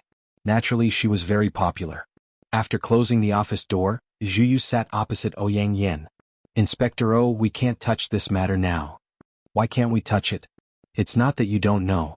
Although the function of the inspection department is there, we are also restricted in many things." Ouyang Yin smiled. Her smile had always been warm and had the effect of calming and reassuring. "You mean that there is an authority involved now, right?" "Yes. And this case is not assigned to us. Why should we get involved in this muddy water?" Forget it. Don't tell anyone about this matter. I'll let you know later." Seeing Zhu Yu go out, Ouyang Yin stretched out her hand on the desk and leaned forward to pick up the phone. She tilted her head and put it on her shoulder. Her jade-like index finger poked the phone number dial key. His eyes darted around as if he was deep in thought. As he listened to the beeping sound from the phone, he tapped the table lightly with his hand. "Hello," the person on the other end said. Ouyang Yin said with a smile, "Director Shen, I'll treat you to lunch." Attention. Friendly reminder, another black-bellied man has appeared. "Oh, the sun has risen from the west. You're actually willing to treat me to lunch. It seems that you haven't released the grain this month, and you haven't released the bonus this year either." Ouyang Yin swiped the landline phone and dragged it in front of her. Then she sat on the chair and lay back. She stretched out her finger and twirled the phone line. She pretended to be angry and said, "Treating you to lunch, do I have to release the money after the work? You don't have to find such an excuse to refuse, do you?" "I can't ask for more. Where is it?" "You can book the place." The man on the other end of the phone teased, "I want to book a place to take a nap. Will you treat me?" "Sure, and I'll ask a beauty to massage you. How about it? With you here, why should I ask for something far away? Why don't I trouble you?" Ouyang Yan's face turned cold, but she put on a smile in an instant. "Here we go again. Do you want to eat or not? I'll count to 3. If you don't agree, it will expire." "Si. You're so sincere. Let's meet at the Sea Moon restaurant. Welfare Xingwu 799. Chapter 516. Shen Kai was Ouyang Yan's senior. They both majored in marine biology. He was now the head of the procuratorate. He pursued Ouyang Yan in university, but at that time Jiang Zhao and Ouyang Yan had a good relationship. No one could get in between them, whether they coveted Jiang Zhao's sister or Ouyang Yan's brother. So at that time, there was a saying in Ocean University: "Childhood sweethearts are scourges, and the scourges are rooted in Ocean University." The boys thought that Jiang Zhao was a scourge, while the girls thought that Ouyang Yan was a scourge. They even started a war of words in the forum. What is Ouyang Yan? She pretends to be 13. Look at her, 13 is not enough. You men just like green tea bitches. Jiang Zhao is a scourge? Is he worthy of Ouyang Yan? Look at you women. Their brains are full of sh*t. Why would they fall for such a block of ice? These were considered light. The more serious ones were being attacked, splashed with leftovers and splashed with ink and juice. These were considered high-level treatment. In the years since Ouyang Yan left High City, Shen Kai would send her emails from time to time to ask about her recent situation. He didn't know that one day, this woman suddenly came to the inspection department and became his subordinate. The news that followed was that Jiang Zhao got married. The bride was not Ouyang Yan. This was good news. Flirting with Ouyang Yan every now and then was a compulsory lesson for Shen Kai. If Ouyang Yan invited him to dinner, she must have something to ask him. He didn't believe that she would invite him to dinner because she missed him. Therefore, he deliberately dawdled and looked at his watch until Ouyang Yan called to rush him. Only then did he walk up the stairs leisurely. Pushing open the door of the private room, he saw Ouyang Yan taking off her uniform jacket and hanging it up.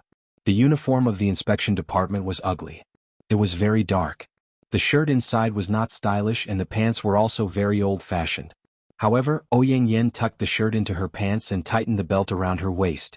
The pants were probably trimmed and the size was just right. The curves were really good. It wasn't like some of her colleagues' pants, which didn't show her figure at all.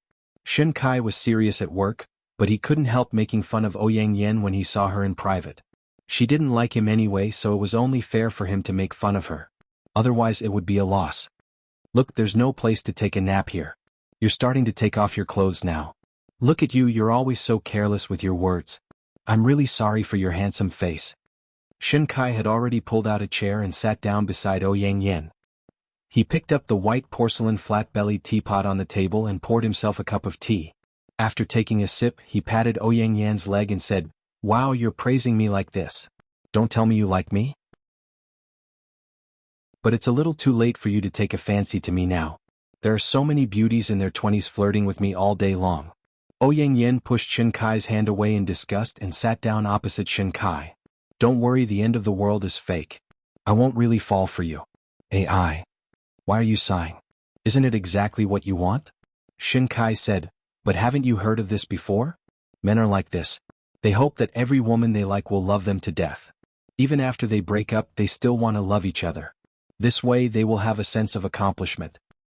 Ah, you really know how to fantasize.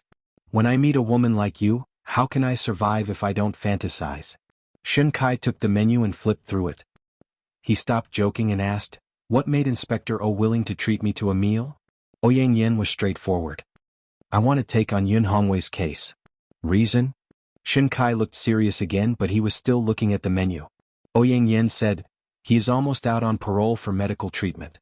As far as I know, he has recovered from his injuries. Aside from the previous mayor's incident, is Yun Hongwei's business so clean? In 2003, didn't his food company also have a batch of problematic food? After this incident was resolved, did he really not use any underhanded methods? In 2004, High City's Bologna raw materials ran out, but he bought all the raw materials in advance and sold them to a mahogany factory at a high price. Is there any illegal transactions in between?" Shin Kai's eyebrows were straight, making his handsome face look harmless and approachable. He had gained a lot of social advantages. At this moment, his eyebrows were furrowed. This tall man had long hands, and the service bell was in the middle of the big round table. He pressed it gently and the waiter came in. "Order." Ouyang Yen did not say anything and waited for Shin Kai to order. The waiter was around and it was hard to say anything. But Shin Kai flipped the menu to the end and started reading again. While reading the menu, he asked the waiter, "Is the jellyfish salad sweet and sour? Or is it sesame oil and spices?" The waiter had informed the waiter about the identity of the guest when she came in, so she replied politely, "Chief Shin, it's sweet and sour." "Oh, forget it," the waiter immediately said. "You can make it into sesame oil and spices for Mr. Shin. I will inform the kitchen." "No need, I don't like jellyfish." The waiter was stunned and cursed in his heart. "If you don't like jellyfish, why did you ask?" Ouyang Yen glared at him and cursed in his heart. Shin Kai continued flipping the menu. "How about the fresh oysters here?" The waiter said, "Mr. Shin, our fresh oysters are directly flown in from North America. They are all deep-sea wild." "Forget it, I don't like to eat raw things." The waiter immediately said, "Mr. Shin, our oysters can also be baked and grilled. They are equally delicious." Shin Kai shook his head regretfully. "No need, I don't like to eat oysters." The waiter and Ouyang Yen were petrified. "Alright, I know that your sea cucumber is good. I heard that the soup has been left for a long time." Shin Kai closed the menu and tilted his head to look at the waiter standing beside him. The waiter thought, "This business is not going to fail, right?" There was hope this time. "Yes, Mr. Shin. Our sea cucumber is the most famous in High City. The chef's soup uses more than 70 secret ingredients, and it has to be left for 3 days. Forget it. Didn't they say that it's not good to drink water that has been boiled for a long time? Besides, the soup is still the same. Scallops, old chicken bones and some other things. More than 70 kinds of ingredients? Why don't you say 700 kinds?" The waiter already wanted to hold the table, but the restaurant's rules forbade the waiter from touching the table. They couldn't appear lazy, but she really wanted to give the head of the procuratorate a hammer. Don't think that she couldn't do it just because he was good-looking. She relied on commission to make a living. Was it easy for a worker like her who relied on part-time jobs to earn some extra money? Unless he was willing to be her boyfriend, she wouldn't care about the commission. Alright, don't think too far ahead. The most important thing was to attract business. When doing business, one had to welcome customers from all directions, including those who were picky. The waiter flashed 8 teeth. "Mr. Shin, it's impossible to have 700 kinds of ingredients. The pot isn't that big, but I definitely can't get the recipe. After all, this involves intellectual property. These 70 kinds of ingredients should be our master's secret ancestral recipe. Speaking of which, it's really mysterious." Shin Kai could tell that the little girl seemed to be somewhat dissatisfied with him. Her tone sounded a little disdainful and a little aggressive, so he made a sound of surprise. When did you hire a little sister with such a big mouth? The waiter chuckled. It means that our restaurant is constantly updating and striving for the best. In the food and beverage business, one must have a good mouth. One must know how to speak and taste the dishes. Otherwise, how can one provide service in food and beverage? Shin Kai asked with interest, "What's your name?" Xia Qian. Shin Kai repeated as if he didn't hear her clearly. Ch. The corner of Xia Qian's mouth twitched. Oh, Mr. Shen, it's like this. The Xia in summer means the Xia in the previous season. The Qin in Qin means 3 drops of water. The cheap means a shell. Understand? Shin Kai laughed. Oh, you can speak English? Haha, Mr. Shen, I was afraid that you didn't understand Mandarin, so I added a sentence. Are we going to communicate in the language of the little foreign devils? Haha, I support our country, I support our country. Mr. Shen is really patriotic. You don't even worship foreign languages. You're not like those foreigners on TV nowadays. They have to insert a few English letters into a sentence in Chinese to show that they've studied for a few days. She's not afraid that the old lady in front of the TV won't understand. Shin Kai felt that something was wrong when he heard this. He frowned and asked, "Didn't you just insert a few English letters into your sentence?" Xia Qian scratched her head. I'll be more careful next time. The next time I meet you, Mr. Shen, I'll definitely not use a single letter in my sentence. Are you talking about me as an old lady? Xia Qian thought for a while. Not all good-looking people were useless. They were quite smart. It was just that they pretended not to understand what they were supposed to understand, and insisted on understanding what they were not supposed to understand. No, didn't you understand? The one who doesn't understand is an old lady. Oh, then were you mocking me or yourself? No, I just said it casually. I didn't think too much. Xia Qian thought about it and decided not to argue anymore. The customer was God. Holding the ordering device in her hand, she looked at the unhappy Ouyang Yen and smiled at Shin Kai. Mr. Shen, our 2-headed abalone here is from Australia. Oh. Shin Kai suddenly remembered something and threw the closed menu on the table.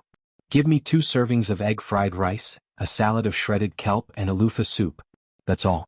Xia Qian was stunned for 2 seconds. She cursed in her heart, damn it.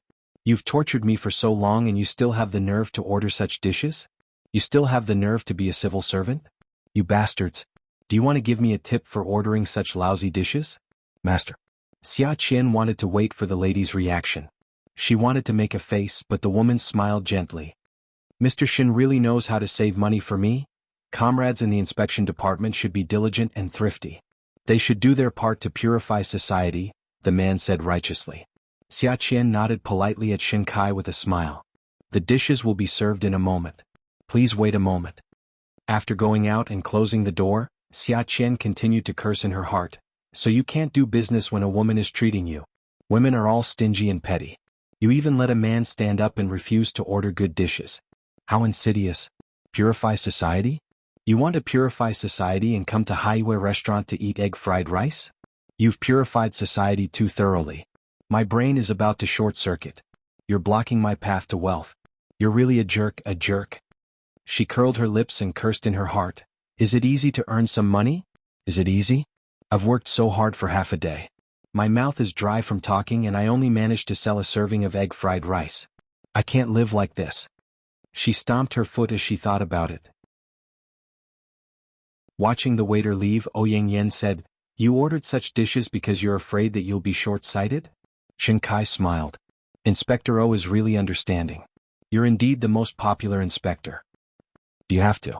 Welfare Xingwu 799.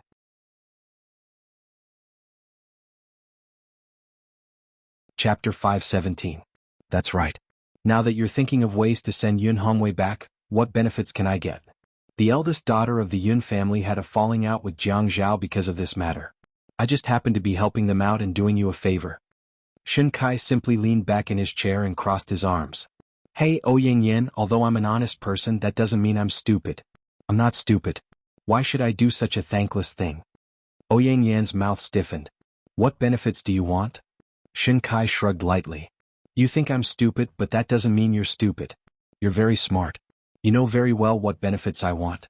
Even if I want this benefit, you won't give it to me. Why say it out loud and hurt your colleagues' feelings?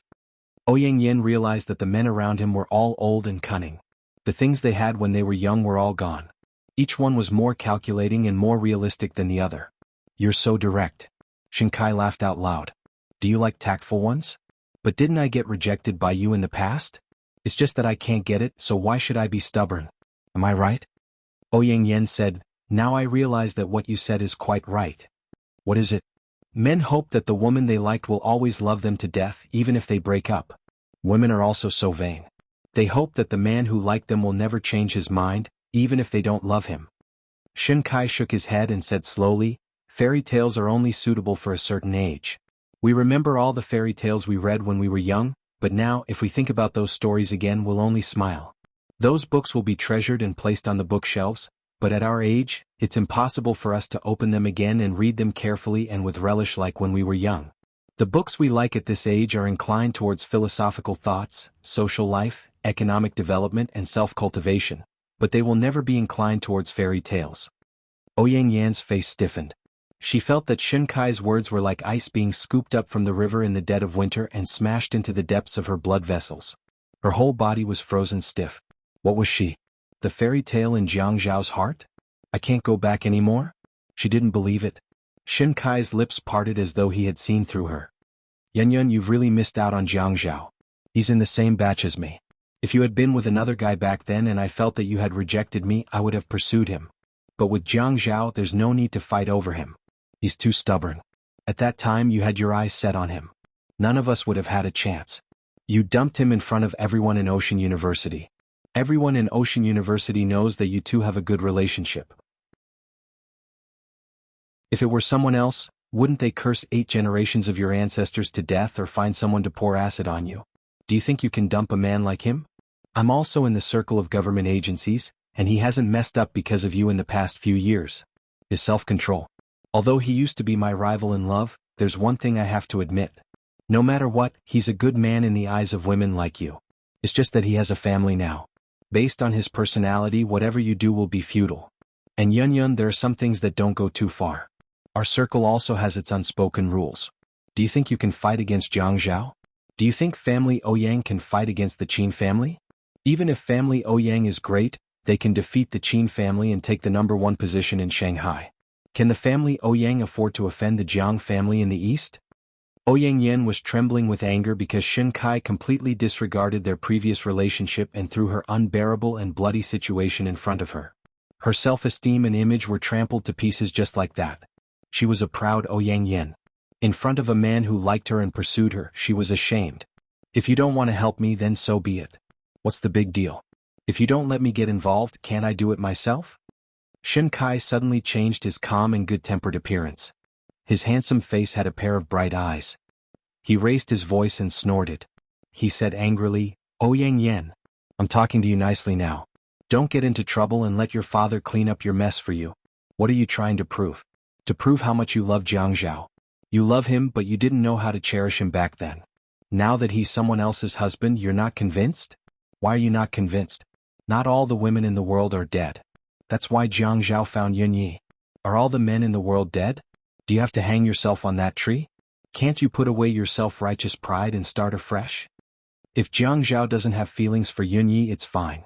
But Ouyang Yin, if he has feelings for Yunyi, you're not playing with fire. You're playing with your life. You should know him well. Shinkai. Ouyang Yin was trembling with anger. She slammed the table and stood up unsteadily. Don't go too far. I'm going too far? Shinkai smiled. Ouyang Yin, I'm not the kind of fool who likes a woman.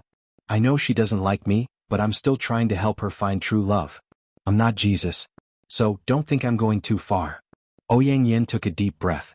Jiang Zhao didn't care about their old relationship. Even this pursuer who had been in contact with her for the past few years didn't care about their old relationship. Men were indeed fickle. Shinkai slowly sipped his tea. Ouyang Yin, if you want to talk about conditions, then act as if you want to talk about conditions. But let me tell you, to me, you are not so attractive that I would give up my career to shed my blood for you. After all, I am already past that impulsive age. Who told you not to pursue me earlier? You're so self-righteous. Ouyang Yin said disdainfully. Shinkai rubbed his face impatiently. Hearing Ouyang Yin say that, he didn't feel comfortable. But his attitude was there. Whether he was self-righteous or thinking too much, he didn't want to suffer any losses. Xia Qian led the waiter into the private room and placed the dishes one by one on the table. She said with a smile, "All the dishes have been served. Please enjoy." She thought to herself, "Stingy. You only ordered 2 small dishes on such a big table. You 2 stingy people will stuff themselves to death." Shen Kai took a thick Korean steel spoon and scooped up a spoonful of egg-fried rice. "Your service here is pretty good. I'm not dissatisfied with the egg-fried rice." Xia Qian served the dishes. She crossed her hands on her stomach and stood in a standard posture. "Mr. Shin, what are you saying? The customer is God. You can't measure the customer's status by the dishes they order." She thought to herself, "It's bad enough that you ordered such lousy dishes, but you still said such immoral words. Do you know how hurtful your words are? Stingy." By the time Xia Qian finished speaking, Shen Kai had already swallowed a mouthful of egg-fried rice. He nodded repeatedly to express his approval. "That's good. In the future I'll come here at noon to order egg-fried rice, shredded kelp or tomato and egg soup for my work meal. These dishes are very affordable here." Xia Qian still maintained her smile. "Every returning customer is our Ocean Moon restaurant's honor. What's more, a regular customer like Mr. Shin even ordered a lunch here. Ocean Moon restaurant is very surprised." Shin Kai put down his spoon. He didn't look at Ouyang Yen, who couldn't eat a single mouthful of rice. He tilted his head and asked Xia Qian, "Little sister, you really know how to talk. How long have you been working here?" "A month. I've never seen you. I'm in the middle class because my classes are basically in the afternoon this semester." "Oh, school?" "Yes, a part-time job. Ocean Moon restaurant is actually recruiting temporary workers." Shin Kai frowned. Xia Qian said confidently, "It's a big company that doesn't stick to one type of talent. The manager thinks that it's not easy to find a high-quality waiter like me. Even if I'm only in the middle class, she still wants me." "Are you sure your surname is Xia and not Wang?" Xia Qian studied media, so her brain reacted quickly. She immediately understood that Shin Kai was deliberately mocking her as Old Lady Wang. In the service industry, one had to endure all kinds of customers unless one had no backing and couldn't bear it anymore. Only then would one go to the manager. Of course, if one had a backing, one had to endure it even if one couldn't bear it anymore. This was because it was useless to go to the manager. The manager would rather fire you than cause trouble for the restaurant. Xia Qian's lips curved. "I don't think I'm that old, so my surname is just right. When I'm 60 I'll change my surname to Wang. That's more appropriate." "Haha, interesting, interesting." After Xia Qian left, Ouyang Yen was still so angry that she refused to eat. Shin Kai held a spoon and said to her, "If you bring up Yun Hongwei's case in 2003, you'll be causing trouble for yourself. This industry isn't small, but it's not big either. You can't dig too deep into it. Once you do, the roots will be intertwined and the vines will be intertwined. If you want to dig deeper, you'll have to cut off the roots above. But the roots above are the roots of other trees. Is this something you can just cut off?" The person who helped him get rid of the media was the director of the provincial TV station. Now he's been promoted, but this person was able to become the director because of your father's support. Ouyang Yen felt a chill in the soles of her feet. It kept drilling into the crevices of her bones, and it was getting higher and higher. Her knees were so cold that she couldn't move them. She reached out and rubbed them. Shin Kai slowly took another bite and drank some soup. Seeing that Ouyang Yen didn't dare to make a sound and had no more food in her mouth, he continued, "When the news of the 2004 tsunami came out, he immediately saw that the price of pineapple was going to rise, so he bought almost all of the pineapple in Haicheng. After that, he sold it to a mahogany furniture manufacturer at a high price. He was indeed very business-minded. Not only did he take out all his living expenses, he even went to the bank to borrow a huge sum of money. Do you know who approved this huge sum of money?" Ouyang Yen trembled. Her voice was very soft. "Oh, who do you think it could be?" "It has nothing to do with my uncle." Ouyang Yan's intuition told her that Shin Kai was definitely going to say that it was someone from the family Ouyang. She didn't believe him. Shin Kai smiled faintly and said with a hint of provocation, "Your uncle approved it. When your uncle approved this sum of money, didn't he have any tricks up his sleeves?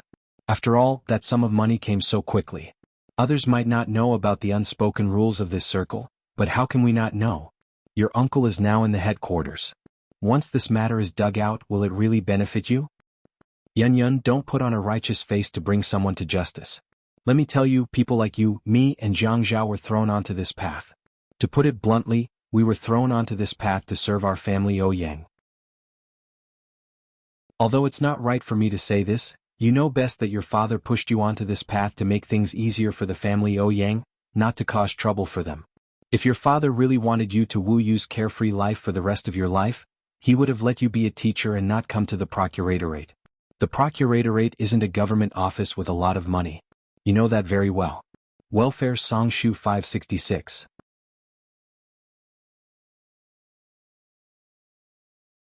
Chapter 518.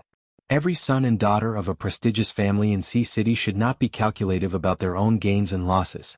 They should place themselves on the chessboard that is most beneficial to their family and be a good chess piece until they walk out of the chessboard. This is your mission, don't forget it. Shen Kai smiled gently. In Ouyang Yan's eyes, this man was so numb that it was scary. His words and thoughts made it impossible for anyone to have any fantasies about this man. Although he was good-looking and tall, such a realist man was too scary. Ouyang Yan was unwilling to give up. Her purpose in coming here was just to give a simple explanation. But in the end, she was blocked by Shen Kai to the point that she couldn't discuss in depth how to solve the case. He even strangled her ideas and didn't give her any chance to make a comeback. Chess piece? She never thought that she would be in such a situation. A chess piece of her family? She was a proud Ouyang Yan. She felt that she could choose her life. In fact, as Shen Kai said, she could not choose her life. She had no choice. As far as Shen Kai was concerned, the reason why he said all this to Ouyang Yan was because he liked her. If it was someone else, he wouldn't even bother to say anything. If you want to provoke others, if you want to stir up trouble, that's your business. It has nothing to do with me. But outside he would have the image of upholding justice. Ouyang Yan was too involved in this. It was not good. He was really worried that one day she would cause trouble and he would not have the heart to save her. In order to take precautions, it was better to remind her earlier. Jiang Zhao was angry with Yi Er before. Yi Er directly categorized Jiang Zhao as a petty man in her heart. People said that only a man with a big heart could achieve hegemony. Logically speaking, a man like Jiang Zhao was definitely young and promising. In the past, he was also a big shot with a high position and a generous salary. But behind closed doors, his annoying temper was really unbearable. She did not know if it was because of the change in her feelings that she had higher expectations of him, or if it was because he was a petty person by nature. People said that a flash marriage sounded romantic but was not reliable. The main reason was that when two people really got along, the other party's bad habits would always be exposed. Until both parties could not take it anymore and divorce in the end. Of course, there were also those who were very happy. Yi Er's tolerance had been honed over the past 2 years. She felt that Jiang Zhao had picked up a great bargain. Otherwise, he wouldn't have been able to find such a good wife even if he had transmigrated to a primitive society. What do you want to eat for lunch? Jiang Zhao ignored Yi Er and glanced at her. He turned over and read the newspaper on his side. What kind of name is that? She didn't even bother to call him hubby? Yi Er walked around to the opposite side of the building and stood in front of Jiang Zhao. What do you want to eat for lunch? It's already past mealtime. Do you have to be like this? Are you not hungry? Jiang Zhao turned over again and flipped through the newspaper. However, the man's expression was relaxed and he didn't seem irritated at all. Yi Er raised her head and silently swore in her heart, Jiang Zhao, you ungrateful thing. Just you wait. When I become the owner one day you'll be in trouble. Yi Er started to walk around the building again. When she saw Jiang Zhao flipping through the newspaper, she reached out and tore the newspaper from his hand. She pinched it in her hand. Her eyes were still burning, but there was a sly smile on her lips. When you were young, did your teacher teach you that you shouldn't read while lying down? I'm reading the newspaper. Yi Er thought to herself. This was the last time. If he didn't want to eat, then forget it. You're just going to read the newspaper and not eat, right? I'm not hungry. Give me back the newspaper. Jiang Zhao snorted. He was a patient. How could she dare to deprive him of food and drink? She had to beg him to eat. She had to beg him to eat. Yi Er's expression suddenly brightened. She bent over and gently stroked Jiang Zhao's hand with her empty hand. Her eyes curved into crescents and she looked so sweet. Jiang Zhao was so excited that the wolf claw in his heart kept scratching at the walls of his heart. You know that hard methods are useless, so you're using soft methods? Come on, wifey. I love soft methods the most. Soft words, soft lips, soft body. Just thinking about it makes my heart swell. The smile on Yi Er's face became even gentler. Jiang Zhao was about to melt. He couldn't help but smile. Who knew that another hand would send a newspaper to him? The woman's voice was soft, but she didn't send him soft lips or send him angry words. Sir, I know that you're busy with official business and have no time to spare.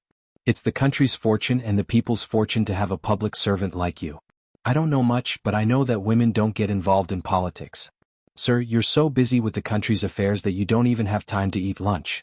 I thank you on behalf of the people. It's because of you that our country is strong and prosperous. I'm going to eat first. I can't fall down.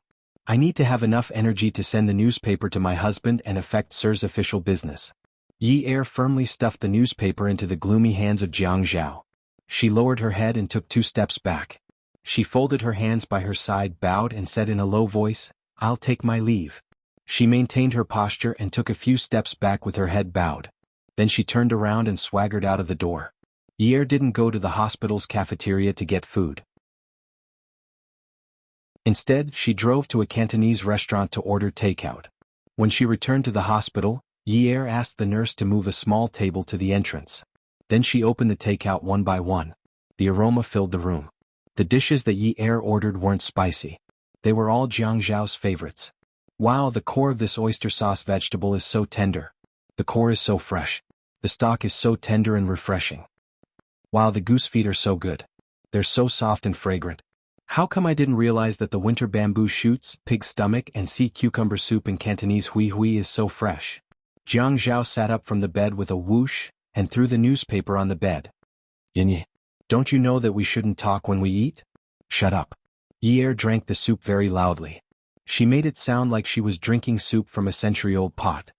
Sir, please handle your official business properly, Jiang Zhao thought to himself. What kind of sin did I commit? He didn't believe that he would be forced to step down by a little wench. He laid his head down and tried to sleep. However, he couldn't fall asleep. It was already 3 o'clock. He was already hungry.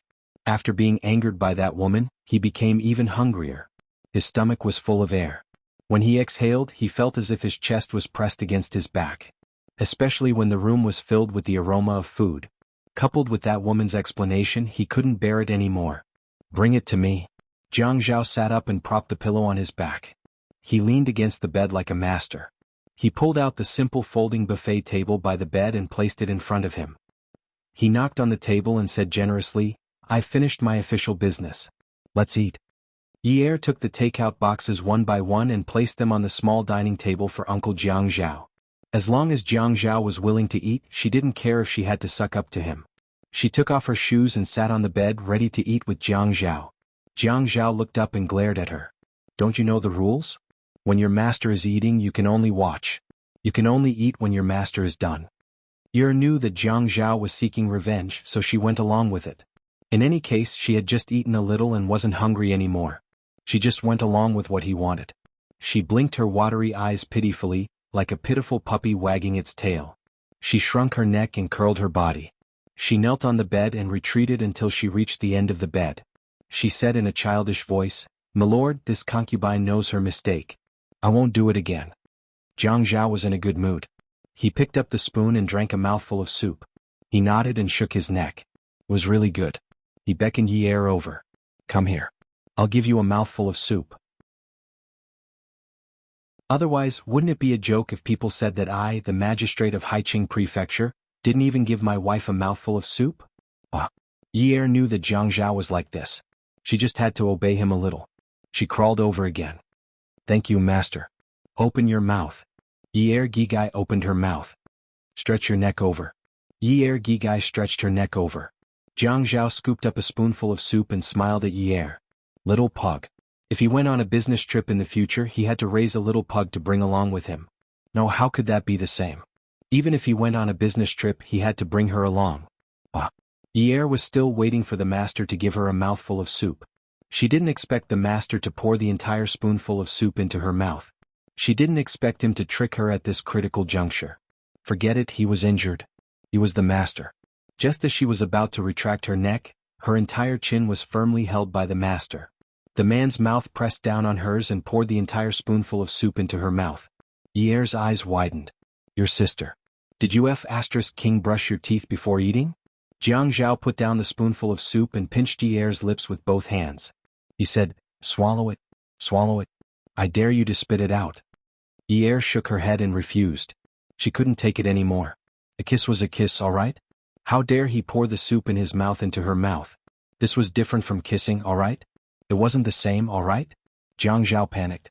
This woman actually despised him. She dared to despise him. He was going to teach her a lesson. She was still so young and she was already despising him. In another 10 or 20 years, how much more would she despise him? Forced by Jiang Zhao's strength and tyrannical gaze, Yi Er finally gave in. She held back her disgust and swallowed it down. She wanted to quickly drink another spoonful of soup to ease her disgust. Jiang Zhao saw through her thoughts and immediately grabbed her hand. He said seriously, Yi Er, I've seen through you today. I'm just suffering from some external injuries. I just let you eat something from my mouth and you're already so disgusted. If I catch a cold, will you be afraid of being infected and hide thousands of miles away? Hey, I didn't mean that. You didn't? Look at you. You're about to vomit and you're still saying that you didn't. Jiang Zhao's face turned red. It was too embarrassing to argue with his wife about this. Whose wife was like this? Yi Er felt that her husband had always been a piece of iron. Although he was more childish than before when they were alone, the nature of a piece of iron would never change. She would be at a disadvantage if she went against an iron plate. This was an experience and also a lesson. All right. I already said that I didn't. It's just that I can't accept it all of a sudden. If I were like this, would you be able to take it? Don't you know that you shouldn't impose on others what you don't want to be done to you? Jiang Zhao was in a bad mood. Yo, you also know that you shouldn't impose on others what you don't want to be done to you? An uncultured person isn't that scary, right? Please, although I didn't go to university, I went to elementary school, middle school, and high school, right? I know basic Chinese, right?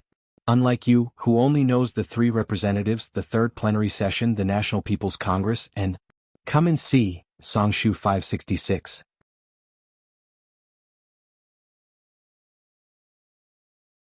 Chapter 519. Jiang Zhao laughed heartily. Yes, I know that. But do you know what it means? Yi Er stammered, it's okay if I don't know. I still know a little about the country's policies. What policies do you know about the country's policies? Forget it. I don't want to argue with you anymore. All right, you're the one who doesn't want to argue about this issue. Jiang Zhao held the spoon in his hand. Then let's continue talking about the issue of not doing to others what you don't want to be done to you. Jiang Zhao, are you done yet? You're a man. Why are you being so calculative? I just felt a little disgusted eating the soup in your mouth. This is a normal reaction. How do you expect me to pretend? Jiang Zhao couldn't be bothered to talk nonsense with Yi Er. He picked up the spoon and scooped up a spoonful of soup. His other hand grabbed Yi Er's chin and pinched her mouth open. He blew on the soup in the spoon and poured it directly into Yi Er's open mouth. He pressed his own mouth against hers and swirled his tongue around. After letting go of Yi Er, he continued to eat leisurely. He didn't feel any discomfort. Jiang Zhao responded to Yi Er's disgusted reaction with a contemptuous attitude. Yi Er knew that she was in the wrong. She looked at Jiang Zhao and said fawningly, Your Excellency, no matter how you want to punish me, I won't dare to have any resentment. All right, you said it. Yi Er nodded furiously.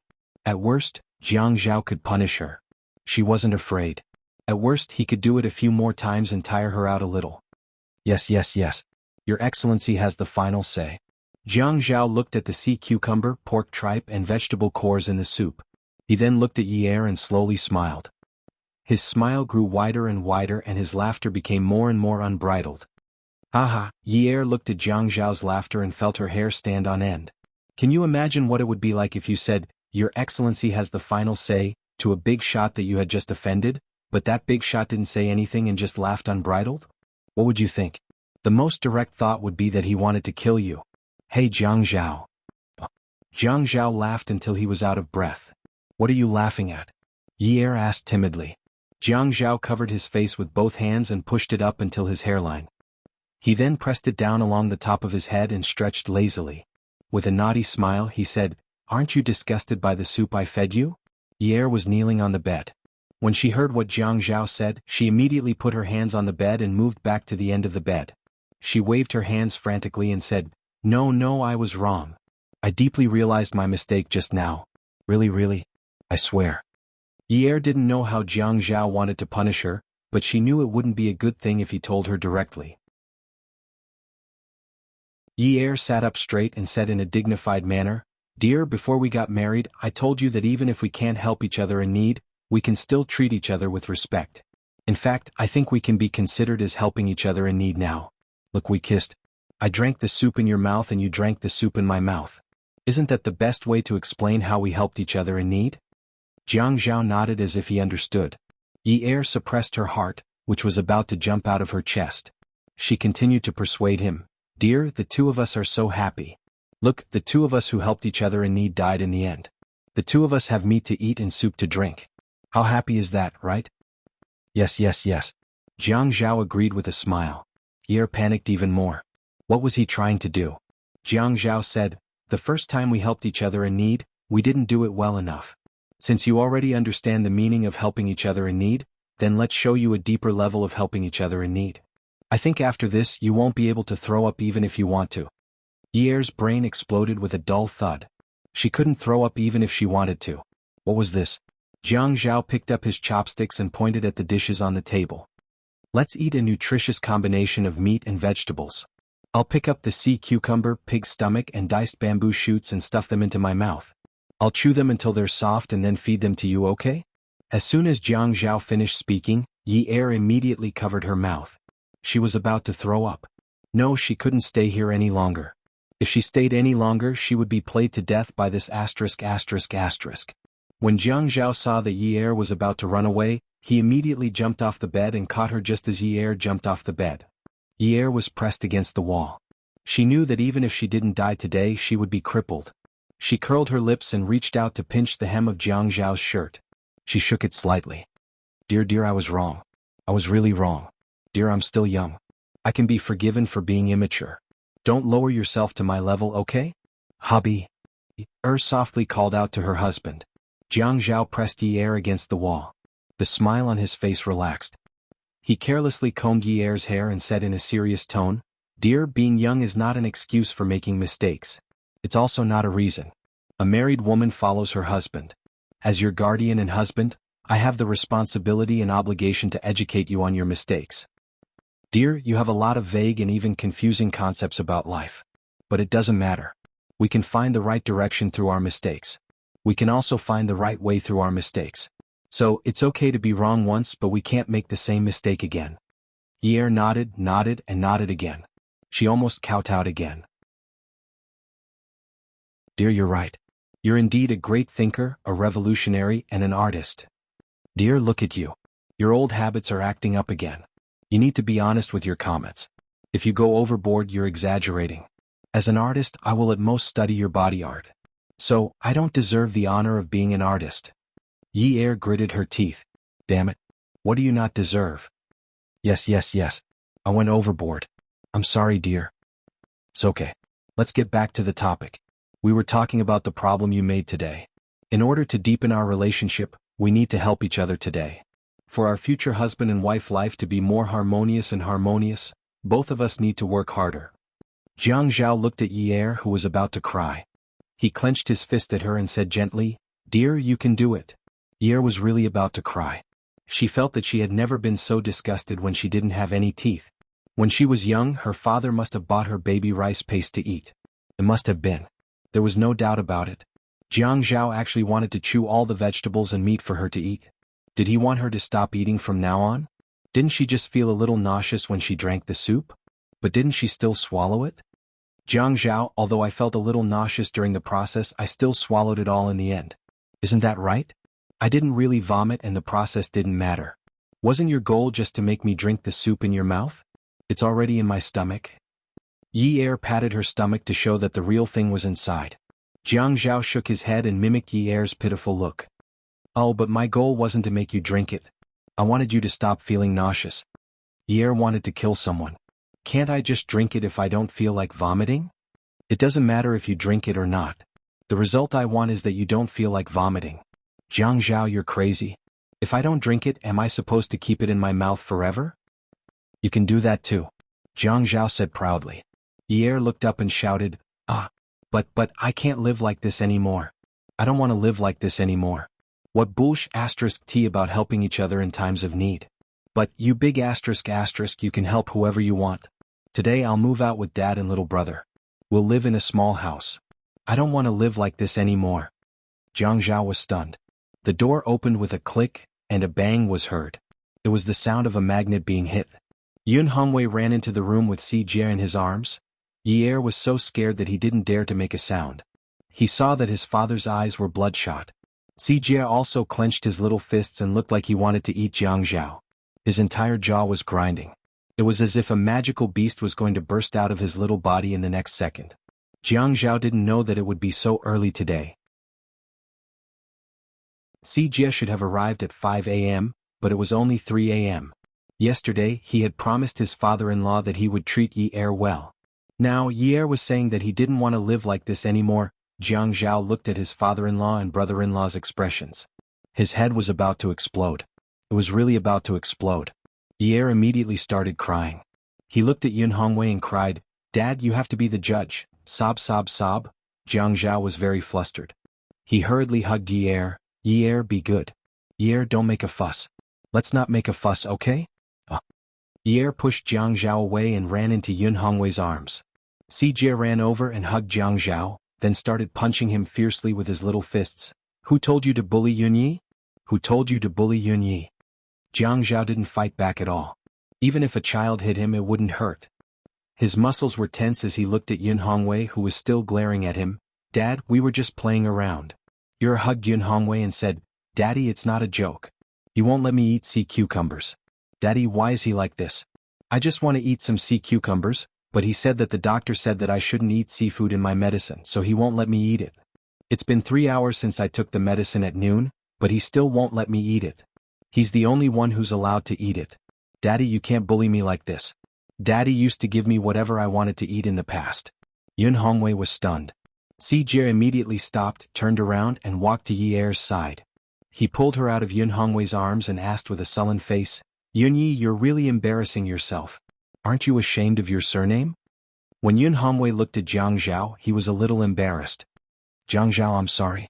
I misunderstood just now. He turned around and started to educate Yi Er. The seemingly gentle middle-aged man was very imposing when he scolded her. How old are you? You're going to be 20 years old soon. You've been married for so long, but you're still like a child? How can you educate your younger brother like this? Si Jie said disdainfully, I don't want her to teach me. How can she teach me? I should be the one teaching her. Even if she can't eat sea cucumbers, she can still cause a ruckus at home. No one can do it better than her. Jiang Zhao exhaled steadily and walked over.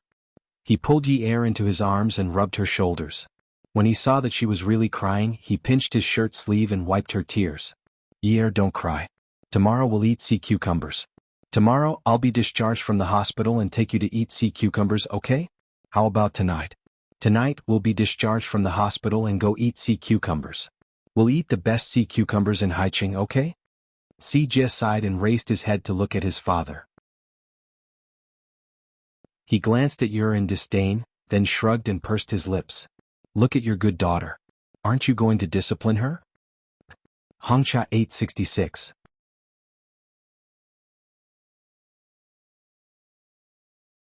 Chapter 520. Yun Hongwei didn't think it would be easy to discipline her. He couldn't possibly pull his daughter out of her husband's arms and educate her, right? He pulled Si Jie outside. Si Jie, I want to talk to you about what your form teacher said today. What did she mean by saying mean things to a female classmate? No way. She insisted that she liked me. I'm still young and can't fall in love. A man has to focus on his career. Oh, you can't say mean things to her. A man has to be manly. You are a gentleman. I'm starting to be a gentleman, but she keeps pestering me. If I don't be rude, she will think that I'm rejecting her. When he heard the sound of the door closing and the conversation between the adult and the child getting further and further away, Jiang Zhao carried Yi Er up and sat beside the bed. Hugging the woman in his arms, he said, Honey, honey, thank you for not letting Daddy scold me. I'm just afraid that Dad will be sad. Yi Er was really afraid that her father would think that she was always bullied by Jiang Zhao. She knew that she had been the apple of her father's eye since she was young. If someone bullied Si Jie, she would be furious. She could completely understand her father's and Si Jie's reactions just now. Fortunately, she was one step ahead. Otherwise, who knew what her father would have picked up to hit Jiang Zhao? Yes, it's my fault. Let's go eat sea cucumber tonight, okay? I'm just saying. You don't like it? It's just SOSO. Then what do you want to eat? Stay in the hospital obediently. We'll take another x-ray tomorrow. When you're fully recovered, we'll go out and find a place to eat. Otherwise, if you eat fast food here every day, I won't go to Hui to buy takeout for you at night. Okay. I'll eat fast food. Yi Er saw that Jiang Zhao was so obedient. It was rare for her to see him like this. She quickly asked something she was very concerned about. Then do you still want to eat those chewy things of yours? I'm just joking. Honey, don't take it seriously. Jiang Zhao placed his chin on Yi Er's shoulder to please her. In the future, if you don't like to do something, I won't force you, okay? Next time, don't say that you don't want to live like this. Fortunately, Dad Sijia heard it today. If others heard it, how shocked would they be? Really? Yi Er thought about it. Jiang Zhao's brain was not damaged. Really, it's definitely not cooked. At this moment, the two were indescribable. Yi was tired of being in Jiang Zhao's arms. Jiang Zhao hugged Yi was also unwilling to let go. And? Yi Er glared at Jiang Zhao and said, No, we have to do the x-ray tomorrow and make sure there's no problem at all. The man pinched the woman's waistline and rubbed it up and down. Then you'll sleep with me tonight.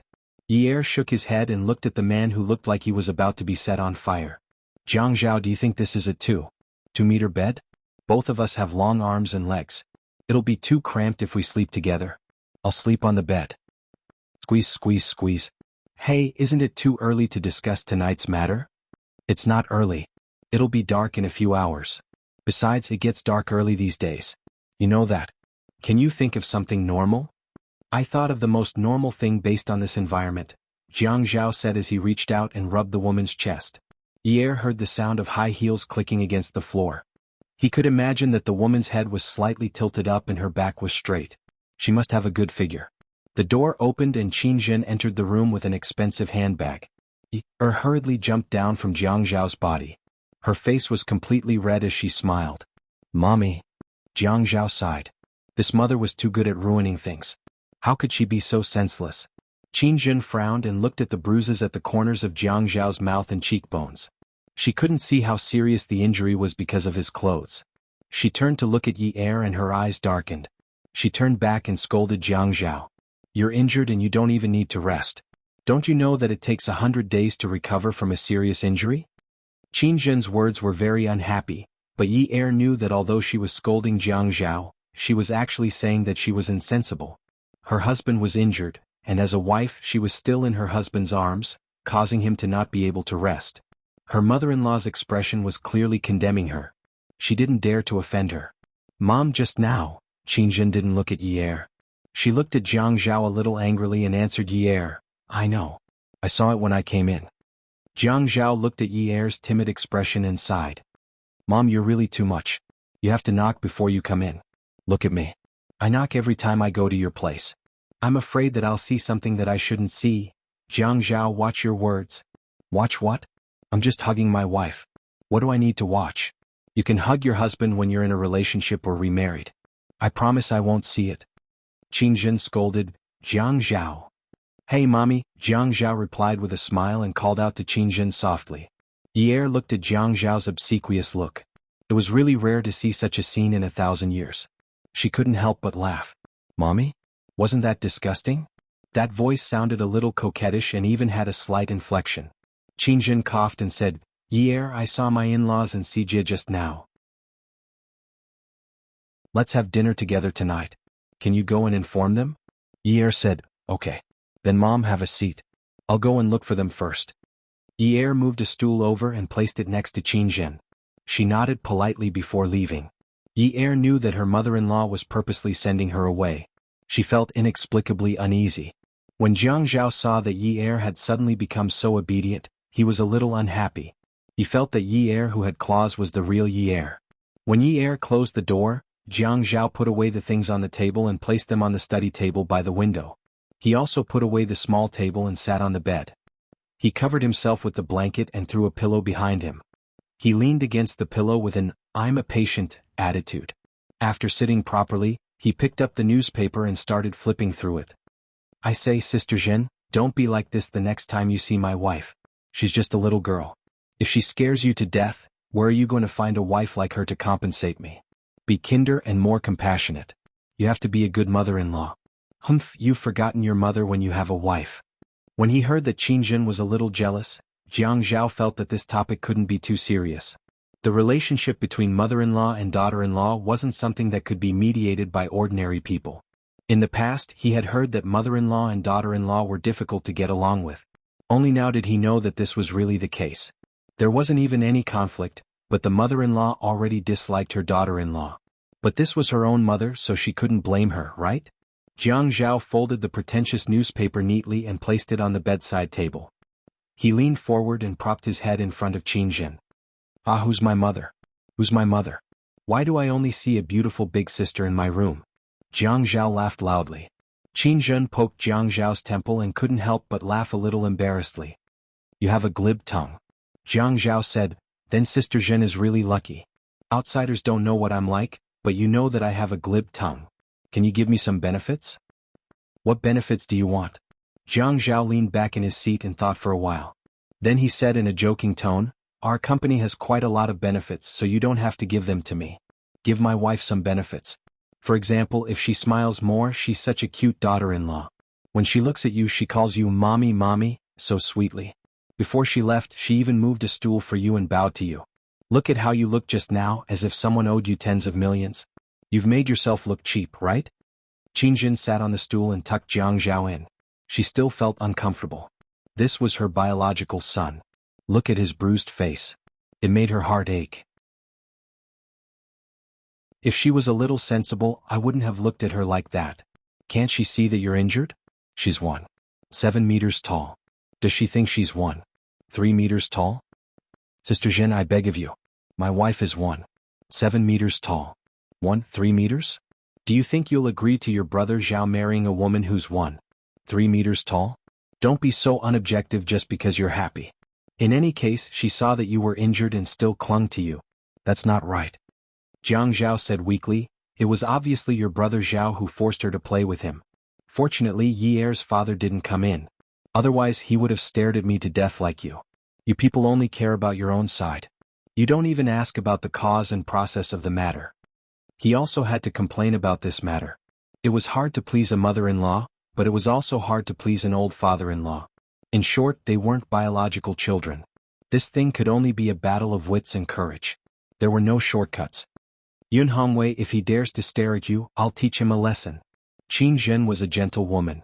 When she said these words, it was as if her gentle character had spoken viciously.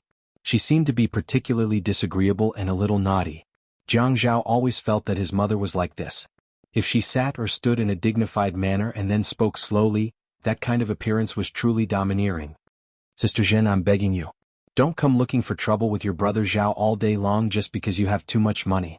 If you really think you have too much money, give some to your daughter-in-law to spend. I'll introduce you to a boyfriend. What do you want? I'll find you a handsome, tall, handsome and young one. Young one? Aren't you afraid that you'll call him brother? Jiang Zhao said indifferently, it's okay. You're my sister Zhen. I don't mind if you find me a brother-in-law. Moreover, you look like a young lady in her early 20s. It's normal for you to find a young man to date. That's called a talented and beautiful woman, right? Look at your mouth. I'm always angered half to death by you. Before you die, you must find a boyfriend. Otherwise, it'll be too much of a loss, right? Jiang Zhao. Hey, mommy. Jiang Zhao saw that Qin Jin had raised her voice and began to act cute again. Qin Jin looked at Jiang Zhao acting coquettishly in front of her and frowned. She reached out to touch her son's face and slowly said in a low voice, Zhao Zhao, regarding your daughter-in-law's matter, aren't you afraid that you won't be able to get back up if you act like this? Welfare Hongcha 866.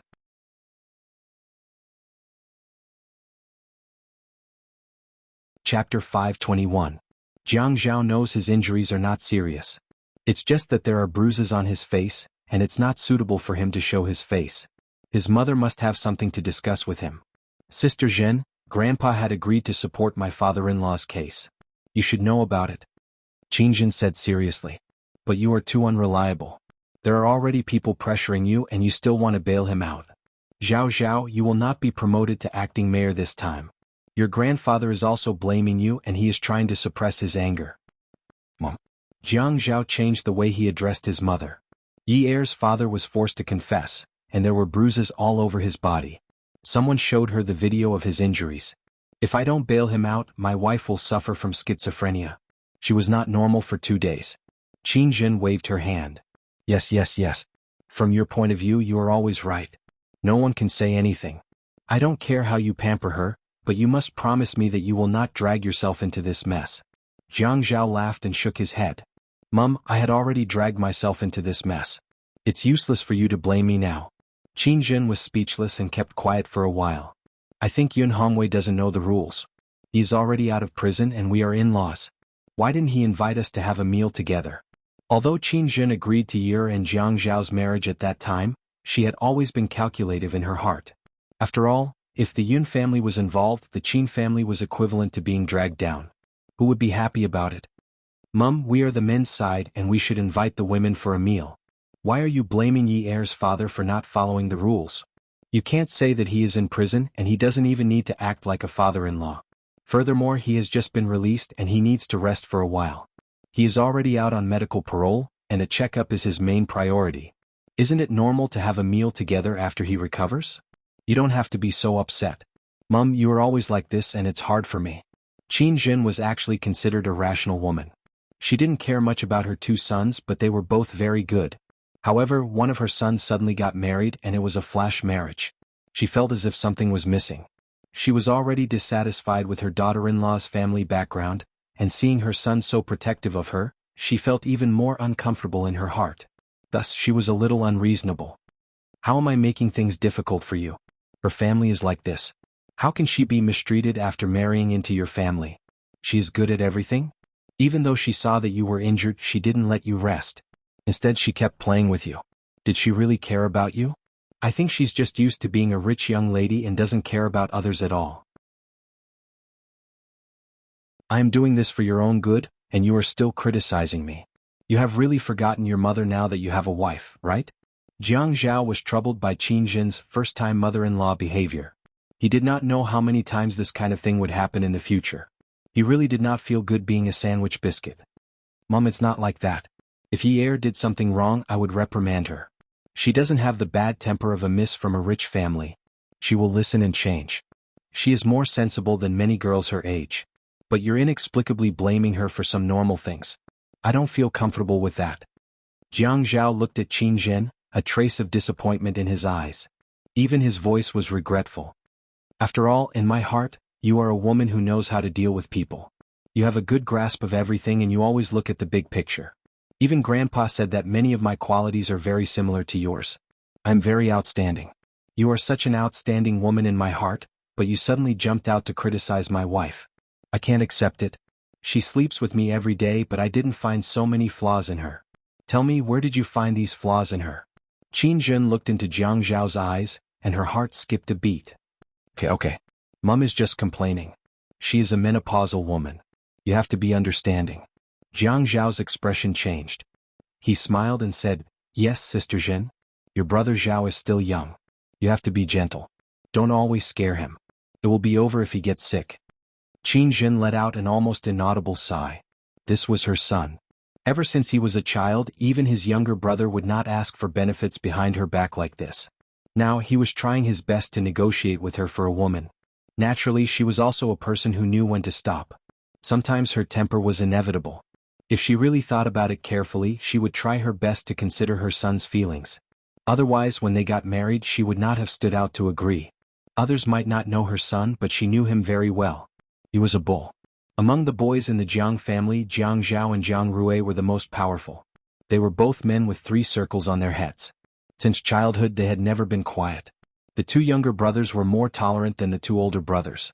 They were not like the 2 older brothers who fought openly and secretly.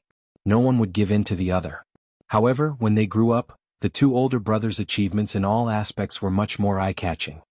Brother Zhao, your sister Zhen is old. Anyway, when you do things, you should think about your sister Zhen. I haven't been eating well and sleeping well recently. Look, my crow's feet are deep.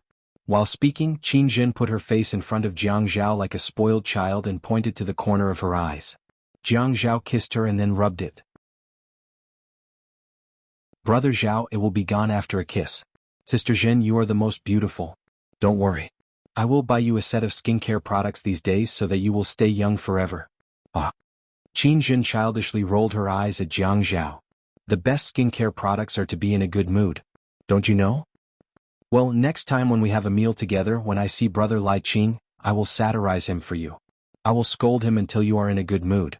How about that? Jiang Zhao smiled and promised Qin Jin. He couldn't help it. His mother's biggest hobby was to fight with her ex-husband who had been divorced for more than 10 years. Regardless of the occasion, whenever they met, she would teach his father a lesson. Every time his mother looked weak and wronged, he would stand up and intervene. He couldn't help it. As a man, he always had to give in to his mother. Otherwise, it would be difficult to deal with it.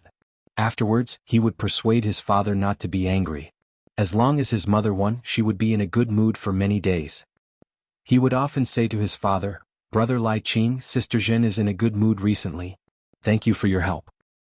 Impudent brat, be careful that I don't whip you to death. Ha!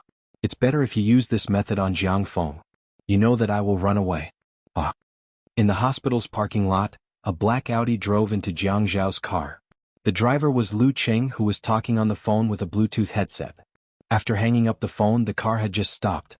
He reached out and took a craft paper folder from the passenger seat. He gritted his teeth, gathered his breath, opened the door, and walked towards the inpatient department. Lu Cheng's footsteps were a little hurried. The autumn wind was slightly cold, but there was some sweat on his forehead. He raised his hand to wipe it. Lu Cheng's heart beat faster. When he came out of the elevator and walked to the corridor, he saw a family of 3 playing in the smoking area. Yi-Er, Yun Hongwei and Xijie. Yi-Er frowned and was about to turn his head away when he saw Lu Cheng. Lu Cheng. Yi-Er walked over and looked at the folder in Lu Cheng's hand. "You're looking for Jiang Zhao to send some documents?" Lu Cheng tightened his grip on the folder. "Yes." Yi-Er saw that Lu Cheng's expression was not right and asked, "Is it something important?" "It's not really important. It's just that I'm used to looking for him if I have any problems. I'm not a competent secretary. Some of the problems are just trivial. That's why it's too difficult for me to be promoted." Lu Cheng teased himself to distract Yi-Er. Since he had seen him, he should greet him. He walked over and saw Yun Hongwei. "Uncle Yun, how are you?" "Little Xijie, you have grown taller." "Uncle Lu, can you please remove the word, Xiao, from my name in the future?" "Haha, you're so naughty." After Lu Cheng was done with the pleasantries, he told Yi-Er that he would leave after signing some documents for Jiang Zhao. Yi-Er hurriedly urged him, hurry up, I've delayed you." Lu Cheng knocked on the door. Qin Jin heard the sound and went to open the door. She saw Lu Cheng.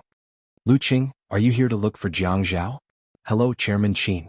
I am here to look for Mayor Jiang." Come in.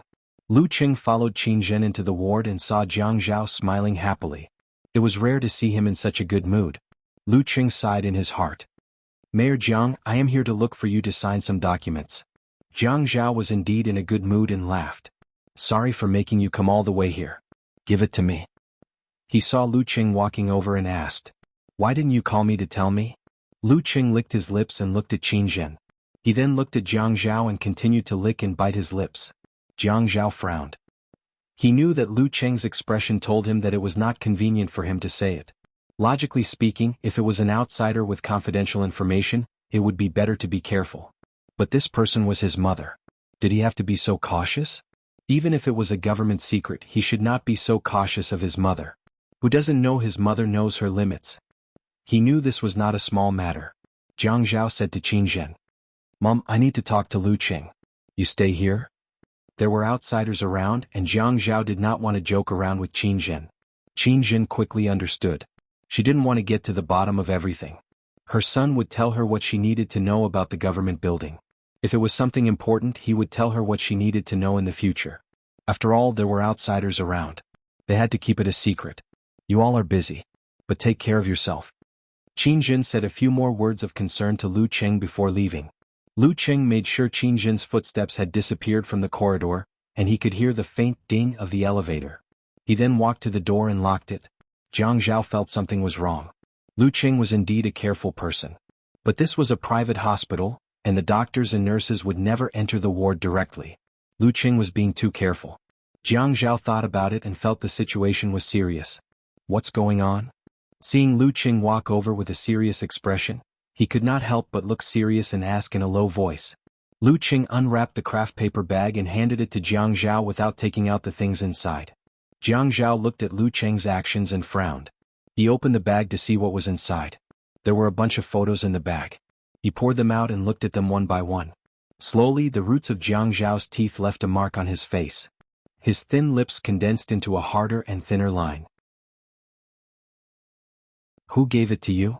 Lu Cheng said. Qin Tong gave them to me this afternoon. Qin Tong? What does he want now? Jiang Zhao's voice was a little angry. Songshu 566.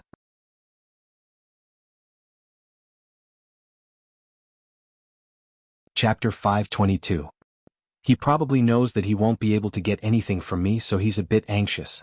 He wants to dig up everything. His meaning is very clear. He wants to see the newspaper.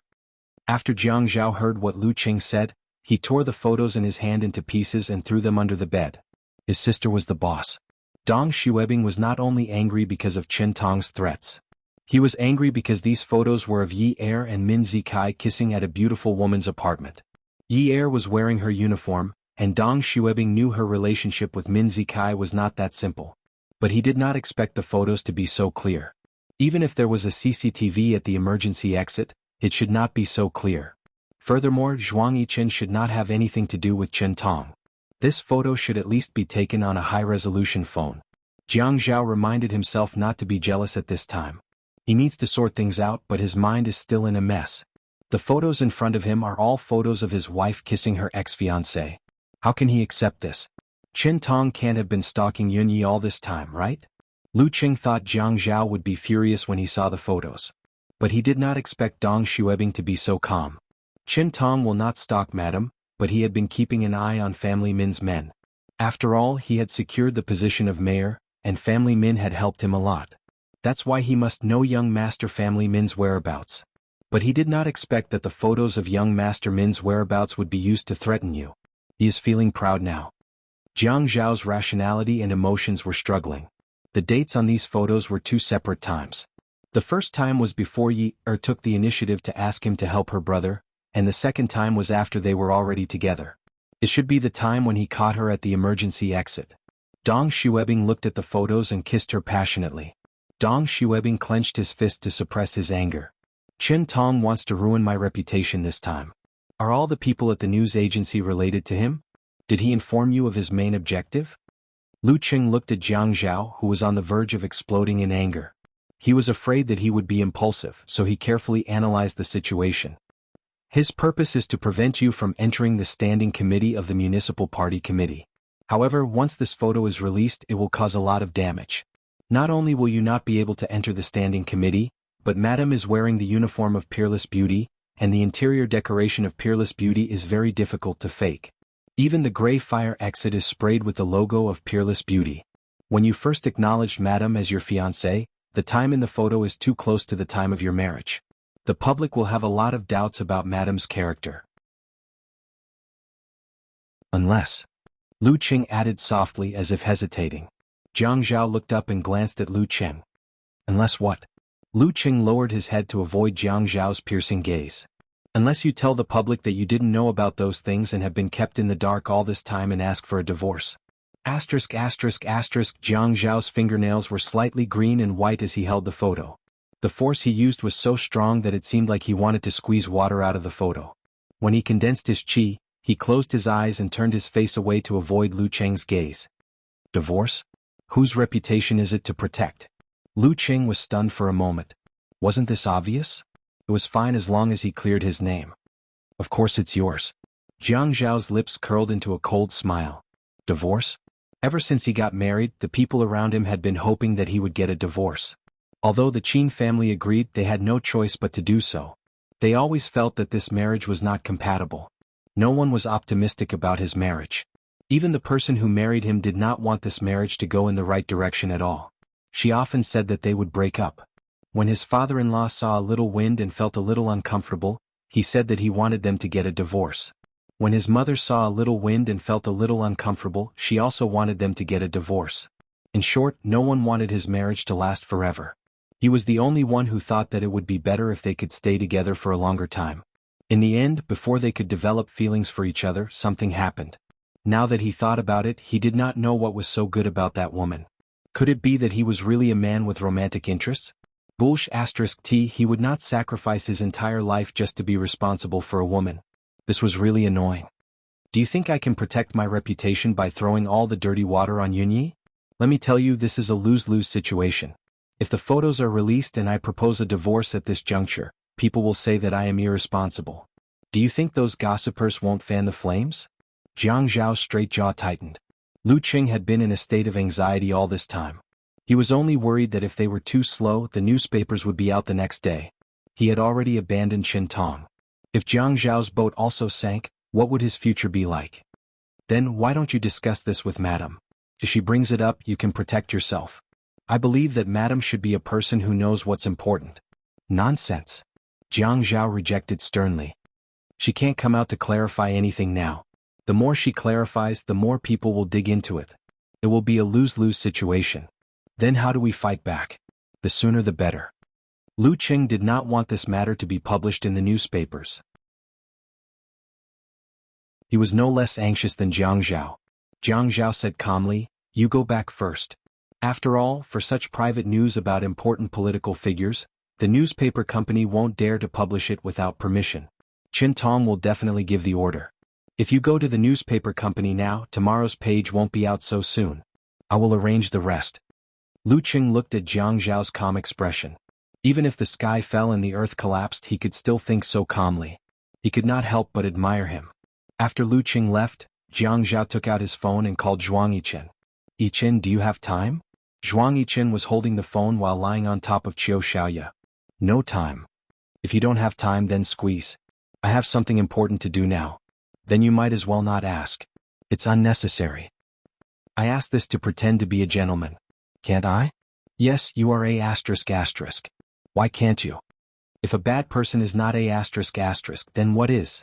Jiang Zhao said, "A asterisk asterisk is a asterisk asterisk, not me. I am better than you. You are a asterisk asterisk." "Haha, right. You are right. Where are you?" Zhuang Yichen got down from Qiu Xiaoya. Jiang Zhao hung up the phone and thought about it. He could not call his father about this. If his father came forward, no newspaper company would dare to publish this. But if his father knew, Yi Er would not be able to survive in this family. Sijia wanted to go out to play and come back after dinner. The hospital was very boring. Yi Er had to look after Jiang Zhao, so he asked Yun Hongwei to take Sijia out. Yi Er saw Lu Qing leave and went back to the room.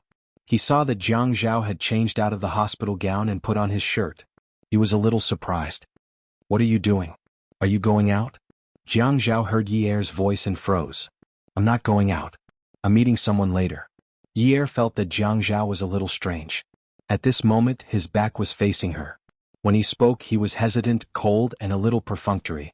This kind of faint and distant atmosphere appeared out of nowhere. Yi Er's heart tightened.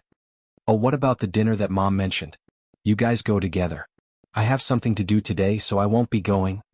Jiang Zhao still had his back to Yi Er and buttoned his shirt. He turned around and walked past Yi Er to open the wardrobe and took out the suit he had brought over. Yi Er walked over and took the suit from him.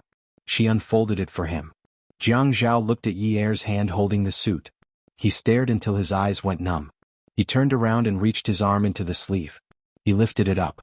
The fitting cut and the heavy black color made his handsome face look even scarier. "Hubby, did something happen? Tell me and I'll help you share the burden. I'll thank you 1,000 times if you don't cause trouble for me." Jiang Zhao looked at the mirror on the wardrobe. The bruise at the corner of his mouth would never disappear. He couldn't care less right now. "Mom will send a car to pick you up later. Take Dad and the others to dinner. There's a place for children to play in the hospital. Ask the nurse and accompany Sijia there. The person I want to meet will be here soon." Yi Er saw that Jiang Zhao was rejecting her like this. It was completely different from his attitude before her mother-in-law came. The blood vessels in her heart twisted and it was very painful. "Oh, then I'll go out first." Yi Er's voice was weak. She couldn't stand this man's attitude towards her. One moment he was as hot as an erupting volcano. The next moment he was as cold as 3 feet of ice. There was no reason for him to be good and no reason for him to be bad. He was so annoying. Jiang Zhao watched as Yi Er walked out and closed the door. He took a deep breath and kicked over the trash can in the room. She didn't let him have a break. Zhuang Yichen turned the door lock. As soon as he entered the room, he saw the overturned trash can at the door and then looked at Jiang Zhao's face standing in front of the desk. He sneered loudly. Yo, brother Zhao, you're young and aggressive? Jiang Zhao already knew that he would be like this. If this group of people saw him, they would all laugh at him.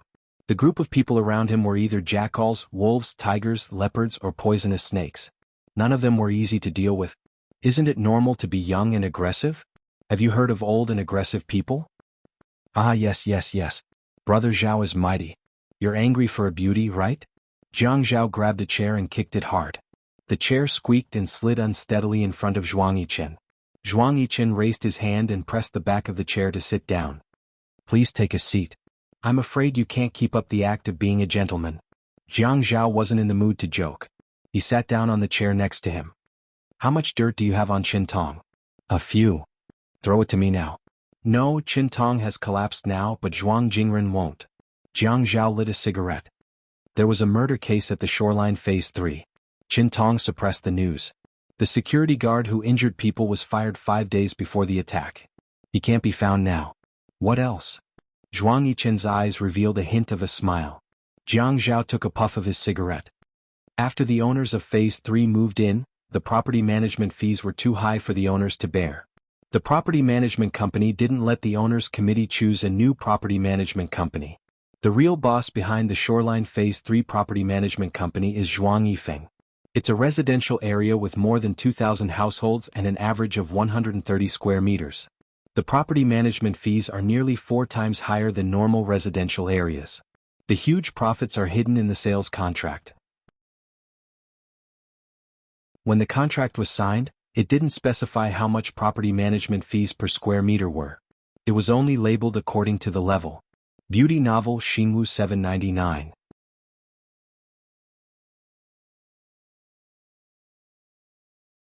Chapter 523. Brother Zhao, did Qin Tong force you to spend so much money? Jiang Zhao did not answer and asked, what do you have with him? I do have evidence of him playing with women, but it's really hard to get evidence of corruption and bribery. Someone like Qin Tong is not someone who hasn't seen the world. If he wants to collect money, he won't do it openly. There are many pawns, so there's no hurry. Give me the evidence of him playing with women first. Zhuang Yichen took out his phone, opened his private email and sent a compressed file to Jiang Zhao. It's quite exciting. The female leads are all top beauties groomed by peerless beauties. It's just that the male lead's looks and figure are too lousy. After uncompressing the photo, Jiang Zhao said to Zhuang Yichen, tell Qiu Xiaoya not to always mislead Yunyi. She only recognizes money and not people. Does she have to teach Yunyi to be like that? Zhuang Yichen wanted to laugh when he heard Jiang Zhao's judgment of Qiu Xiaoya. It's good that she only recognizes money and not people. She's always been like that. What else do you want? Can someone you raised turn into something else? Zhuang Yichen shrugged lightly. He did not want to defend himself against other people's judgment. Qiu Xiaoya was a woman who loved money as much as her life. However, he had only given her money once. At that time she said that she wanted to buy a car. He gave her 5 million, and she bought a 2-seater Focus that cost more than 200,000. The rest of the money went into her personal pocket. She was so angry that she did not sit in his car even once. After that, he never gave her money. If she wanted a house, he could decide the location, the size, and the accessories. He was really afraid that if he gave her money and bought a small 30-square-meter house, he would not be able to resist throwing her into outer space. She's not as bad as you think, but I don't know her well either. Women who just like money are easier to get. Jiang Zhao looked at the photos on his phone and sent one to Qin Tong with the caption, which one is more interesting in tomorrow's newspaper? Women aren't easy to get. Jiang Zhao inadvertently said something that was in his heart. Zhuang Yichen laughed when he heard it. Brother Zhao, your wife is a little troublesome, but you can't stay idle. I can't help it. Although Zhuang Yichen didn't ask Jiang Zhao the reason, his intuition told him that it was because of Yunyi. Ever since Yunyi appeared, Jiang Zhao's pace and rhythm were all messed up. He was very steady and accurate, but now he was trying to be steady in his speed. Stability and speed, speed and stability. It was clearly just a reversal of the order, but the literal meaning was already 1,000 miles away. Therefore, he felt that women who were purely materialistic were easy to deal with. Something's wrong with being idle for too long. Jiang Zhao thought about it. Just in case, he had to think of a way to make a clean break. However, things like photos, especially in the digital age, were impossible to clean up. As for Qin Tong, think of a way to tie him to your boat. Seeing that Zhuang Yichen was doubtful, he said, We can't really rope him in with us. It's only temporary. When the time is right, we can kill him at any time. The originally flawless equivalent exchange was undergoing subtle changes as time went by. Qin Tong's photos were not only shown to Jiang Zhao, but also to family Min, warning them to take care of themselves. Family Min was in the middle of a father-son battle. Min Hongxing threw all the photos in his hand at Min Zikai's face. Disappointing thing. He slapped Min Zikai's face. You disappointing thing. Lan Chuyue spread her wings to protect Min Han. She hugged him tightly and shouted, Old Min, calm down, calm down. If you want to blame someone, you can't blame Zikai. It must be that vixen from the Yun family who raped our son. Zikai stopped contacting her a long time ago. You still dare to speak up for him? Min Hongxing raised his hand to slap him, but he couldn't find an opening. This bastard will kill our family sooner or later. Min Zikai would have been fine if he didn't see these photos. Once he saw them, he felt as if his heart was being bitten by insects. If it weren't for his family deliberately sending him back and forth, Yi Er wouldn't have been unable to find someone to help him. He also wouldn't have gone to Jiang Zhao and wouldn't have been together with Jiang Zhao. Thinking of this, he felt incomparably resentful. There was nothing worse than this. Did I kill him? When the Yun family fell, you didn't think that the Yun family would end up like this, right? The Yun family will rise again. If you don't believe me, just watch. You caused my fiancée to become someone else's wife, and you still dare to hit me. If you have the ability, just take out a big stick and break all ties with me. At this time, Min Hongxing was so agitated that his blood rushed to his head. His hands trembled as he walked around the first floor of the villa, looking for something. As he searched, he said, I'll find a big stick. I'll find a big stick to beat you to death, you unfilial son. I'll beat you to death, you unfilial son. Lan Chuyue was so scared that her face turned pale. She quickly let go of her son and pulled her husband. She grabbed his hand. Old Min, Zikai said those words out of anger. We only have one son. If you beat him to death, what will happen? The family Min will be cut off. Clang, clang, clang. An iron can rolled down the stairs. The sound attracted the attention of the three people on the first floor. Their faces turned cold. The girl was barefooted and wore a light pink sweater. She looked very energetic. Her long curly hair was tied up on her head like a small mop. Her small face revealed a playful smile. She carried her backpack on her back and kicked her feet down the stairs. As she walked, she clapped and cheered.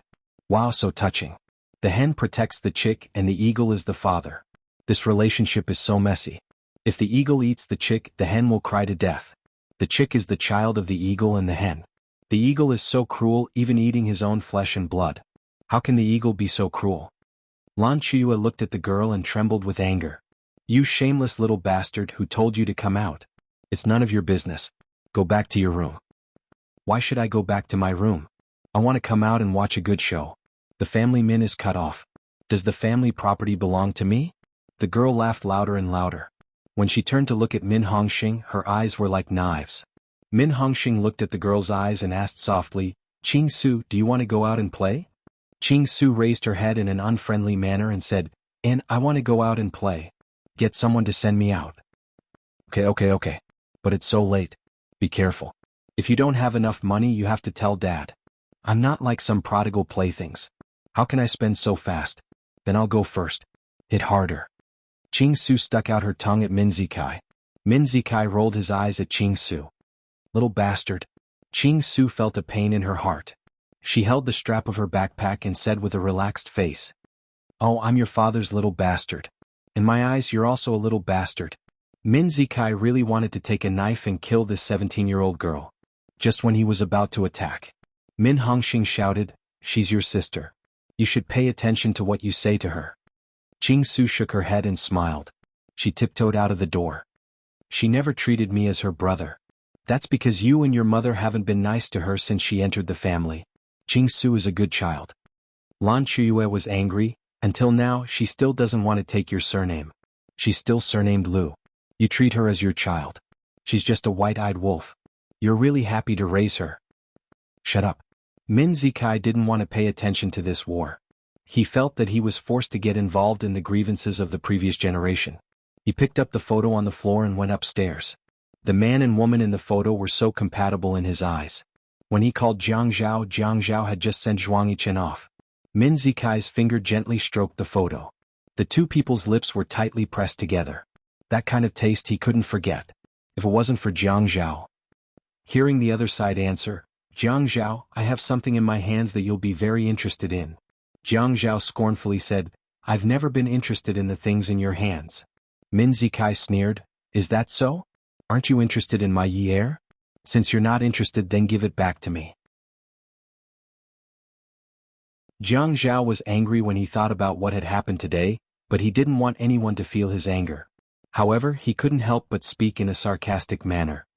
Yi? Is she yours? Don't you have any shame when you say this? Is there any meaning in your kind of playful engagement? Is it fun to order and cancel at the same time? The game is already over and you're still playing it alone? Jiang Zhao, I have a photo of Yi heir and me being intimate. I think if I release it, you'll definitely get a divorce. If you don't believe me, we'll see. What photo? Jiang Zhao's hand that was holding the phone was trembling. Oh, when she was working at Peerless Beauty. This photo was taken quite well. We were both very moved. Tomorrow, everyone in Haicheng will see how compatible Yi heir and I are. We're a match made in heaven. Jiang Zhao hadn't expected that after eating a cicada, another Oriole would appear behind him. He had been too depressed about what had happened today. Until now, he finally couldn't take it anymore. He kicked the chair in front of him away.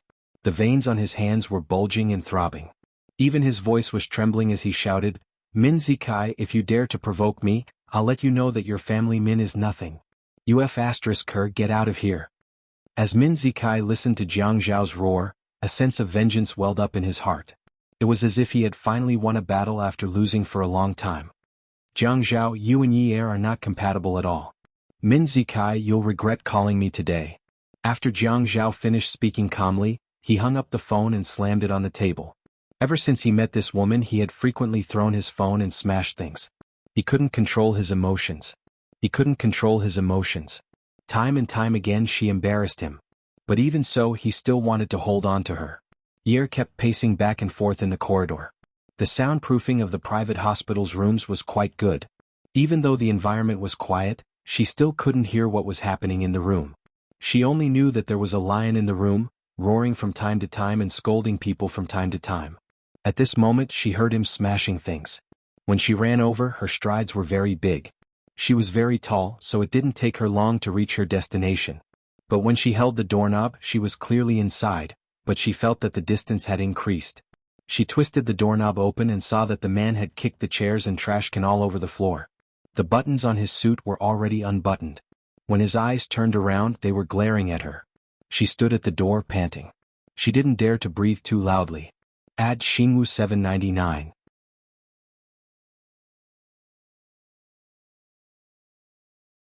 Chapter 524.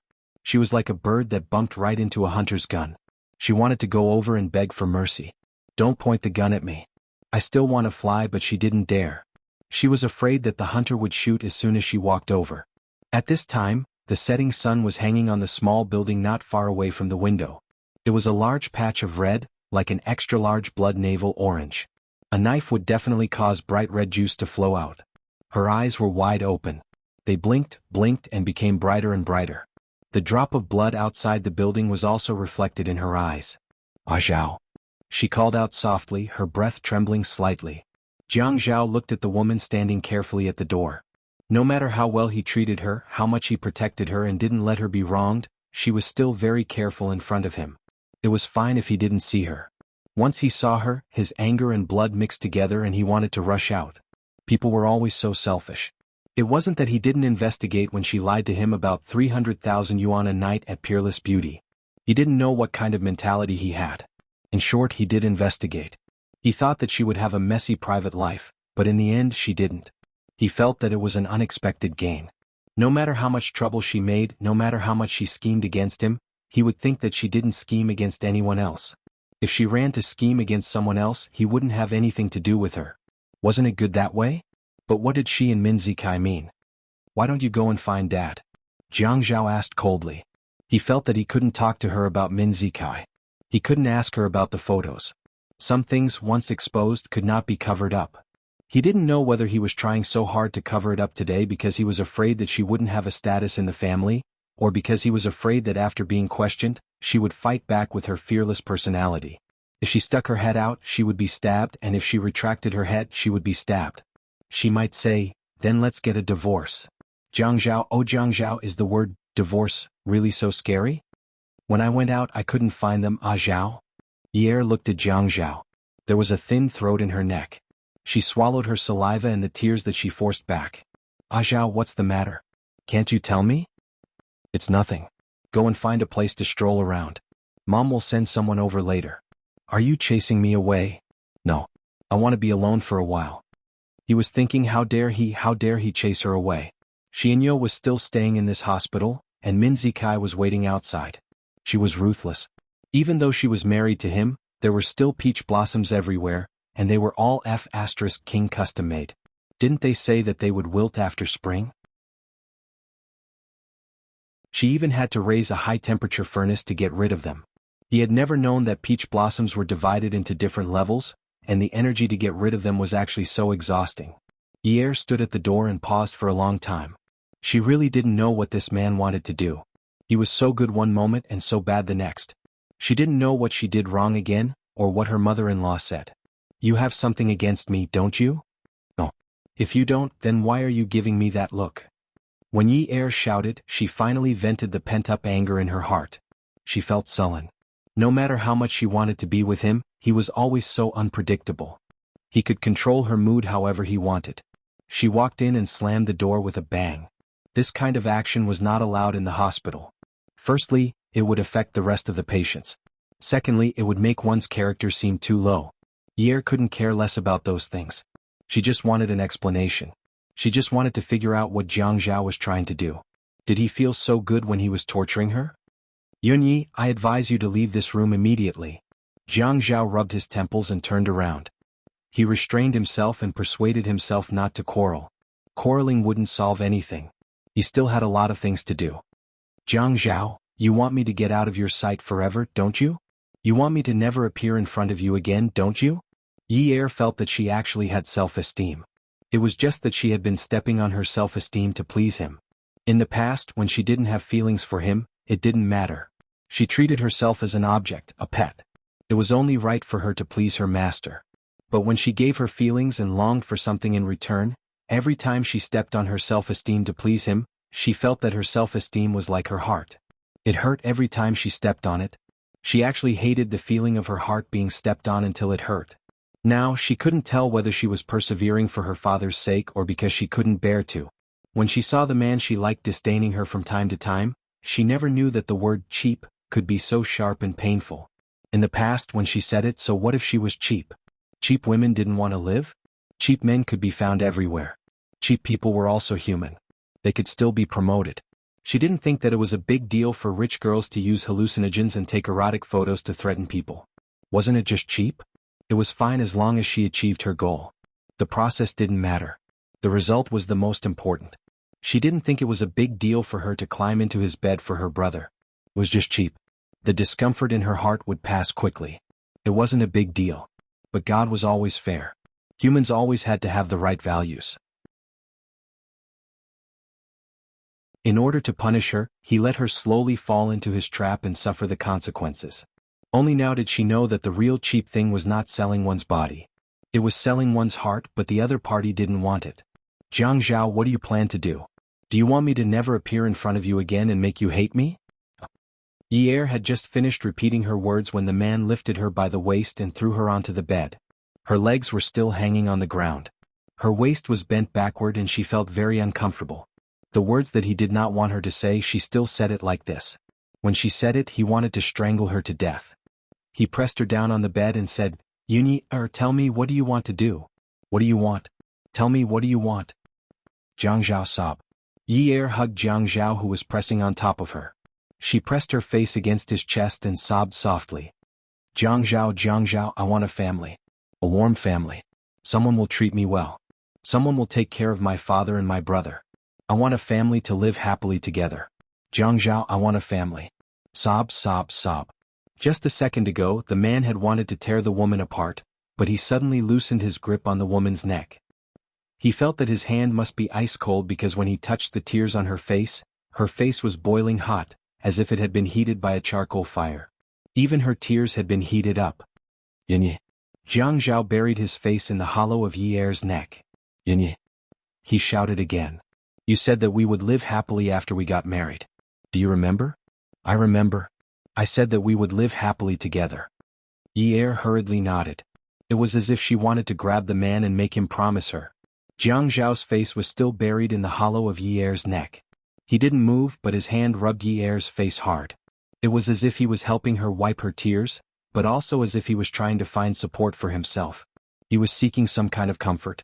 His voice was a little erratic. That erratic voice had an indescribable lack of confidence. Yin, behave yourself. I know you're still young and curious about everything. You feel that you haven't experienced this before and you haven't experienced that before. But if you want to live happily with me, you have to behave yourself. Behave yourself.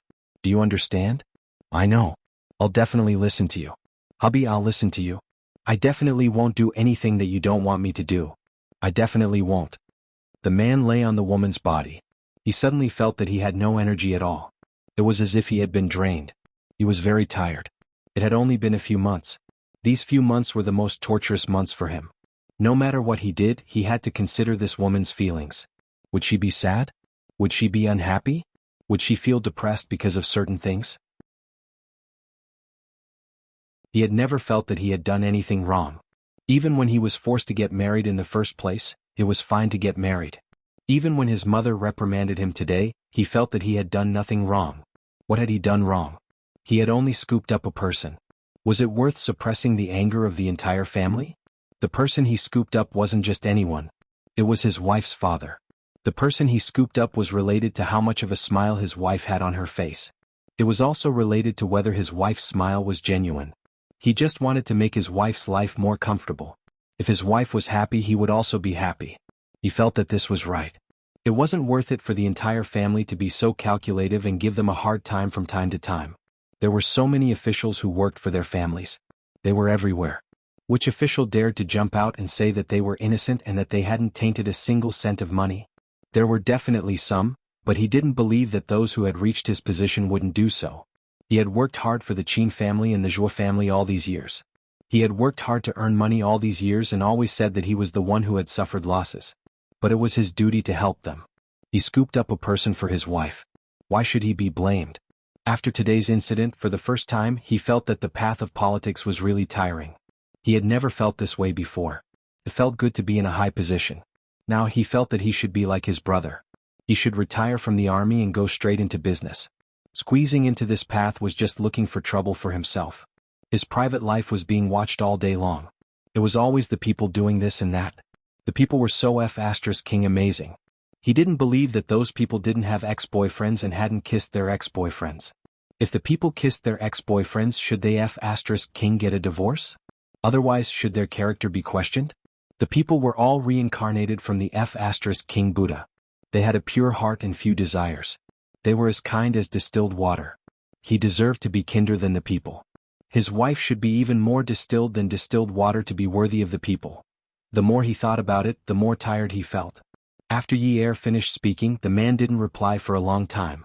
She felt a little uneasy and called out softly, "Hubby?" No one responded.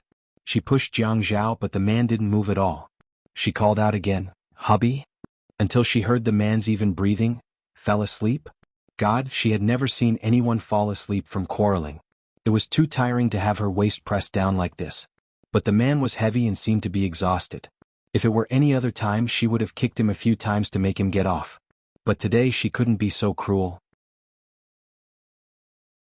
She felt sorry for him even though he was so rough with her. She still felt sorry for him. Welfare Hongcha 866.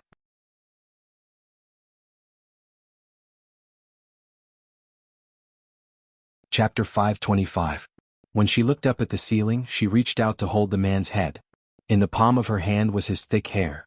She gently applied pressure with her fingers. She heard that the top of the head had the most acupuncture points in the body. If she pressed it gently, it would make people feel relaxed. She tried her best to use the appropriate amount of strength to massage him. Then she listened to the sound of his breathing.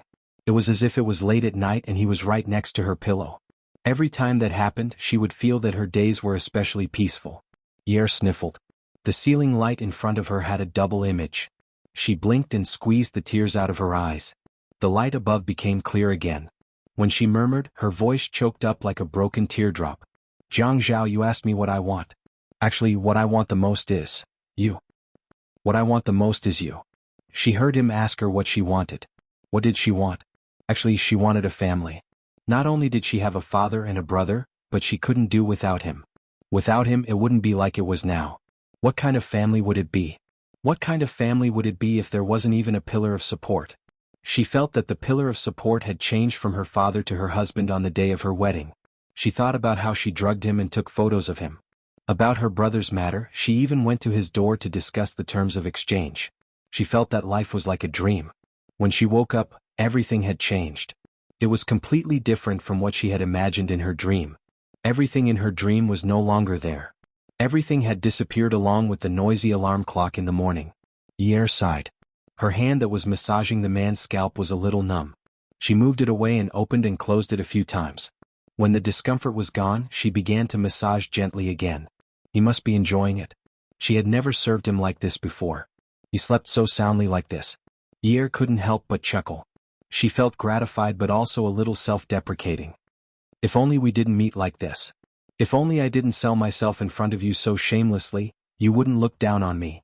If only I didn't despicably ask you to marry me, you wouldn't throw tantrums at me. I know that I've affected your life and even your future.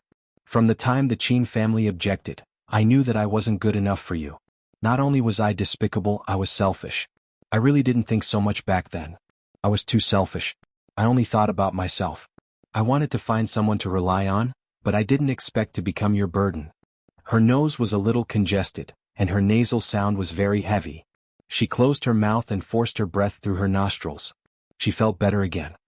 You hate me to the core. You hate a burden like me to the core. But with your status, I'm sure you won't dare to divorce me. You must be afraid that a vicious woman like me will go out and ruin you after you divorce me. In fact, if it were in the past, I would definitely do that. I would definitely go out and ruin you. I would definitely return the favor. I would definitely not let you live a good life. Yer spoke very, very slowly. Not only did she speak slowly, but she would also pause after one or two sentences. When she paused, she would sniff hard. She could sniff with her nose, but she couldn't suck in her tears. I really regret it now. I regret forcing you like that. But I have nothing. I'm afraid of wolves in front of me and tigers behind me. I grew so tall, but it was all in vain. I'm just a fake. Now that I think about it, you were the only one by my side. If I didn't rely on you, who would I rely on? I was afraid that you would dump me. I was really afraid that you would dump me. If you dumped me, what would I do? My younger brother can only be a waiter at a nightclub. I still have a father. I'm useless. You said that I'm a little fox, but I didn't learn anything other than to pretend to be a fox. Actually, it's useless even if I regret it. Really, I don't want a divorce even if I regret it. I'm more afraid that you would dump me now. I feel that I can still work hard. I can still fight for it. I think that if I persevere a little longer, perhaps you won't find me an eyesore from time to time. Perhaps when you're unhappy, you won't get angry at me for no reason. I'm not as beautiful as Ouyang Yen. I'm not as gentle as her, and I'm not as sensible as her. But I'm younger than her. Although I'll grow old in the future, won't she be even older when I'm 30? Don't you men always say that beauty fades away? Jiang Zhao, I actually just want you. I want both your body and your heart. I know that I'm a little greedy, but I'm still young. I can still wait. But please don't let me wait until the day I can't take it anymore, okay? Ye muttered to herself. Her slow and weak tone was filled with inferiority. She remembered the first time she met Ouyang Yen. When she saw Jiang Zhao walk past her to help that woman up, she felt inferior. Actually, she had always felt inferior since then. In the past, she didn't feel anything. She generously thought that she was purely a sinister person who was just being used. But when another woman appeared by his side, she felt danger. She felt that she was quite inferior. Her face wasn't as beautiful as her temperament wasn't as elegant as her, and her feelings weren't as deep as her.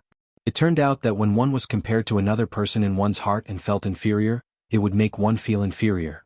Ye touched her waist. It was counterbalanced on the bed. It was going to break. She had to move.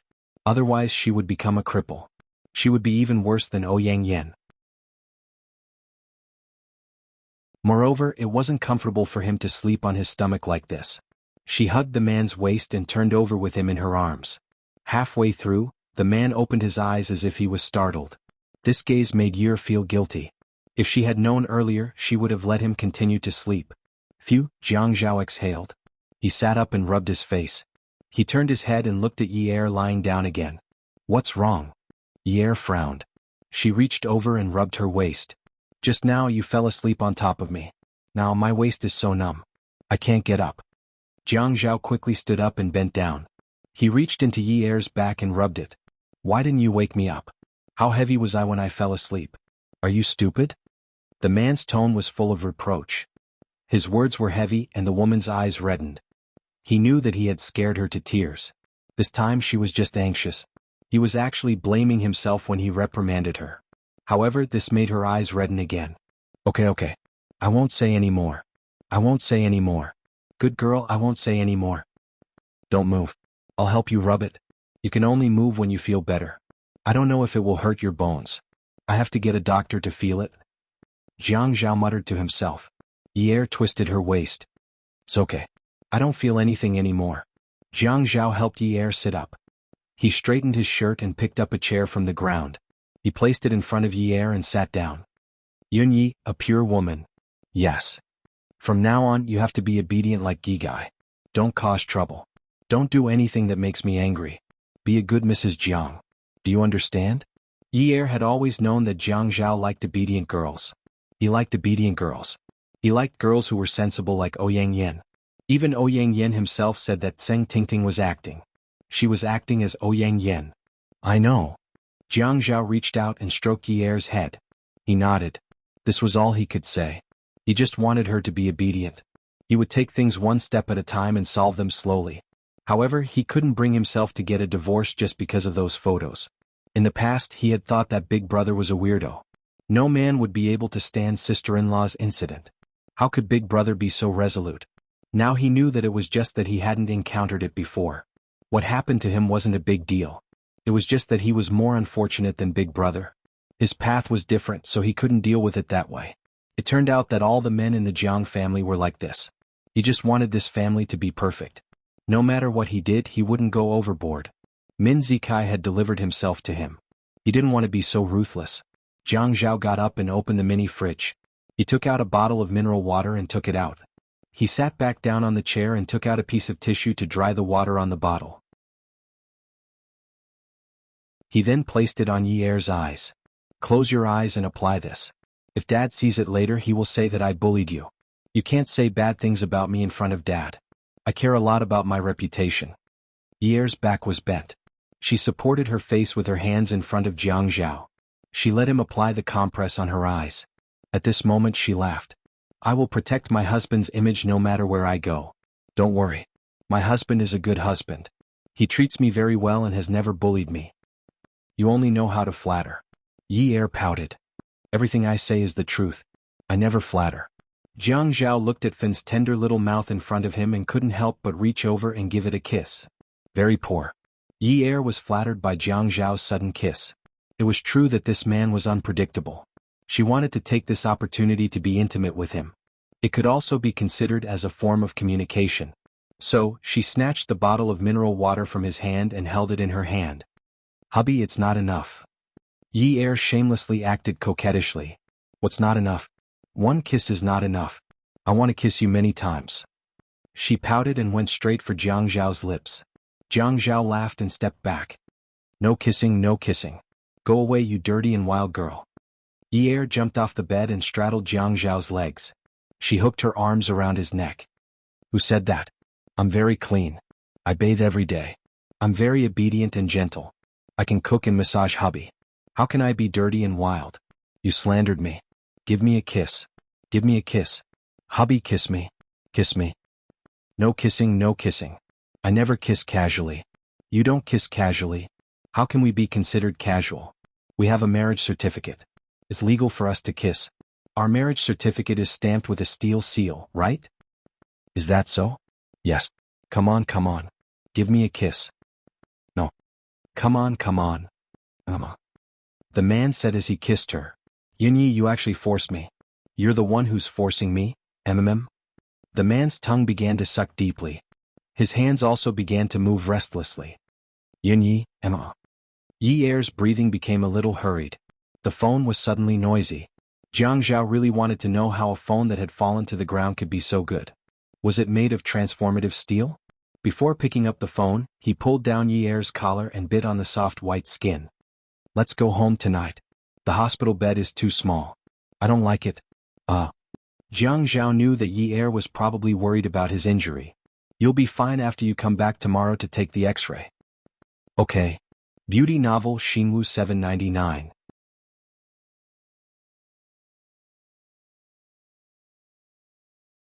Chapter 526.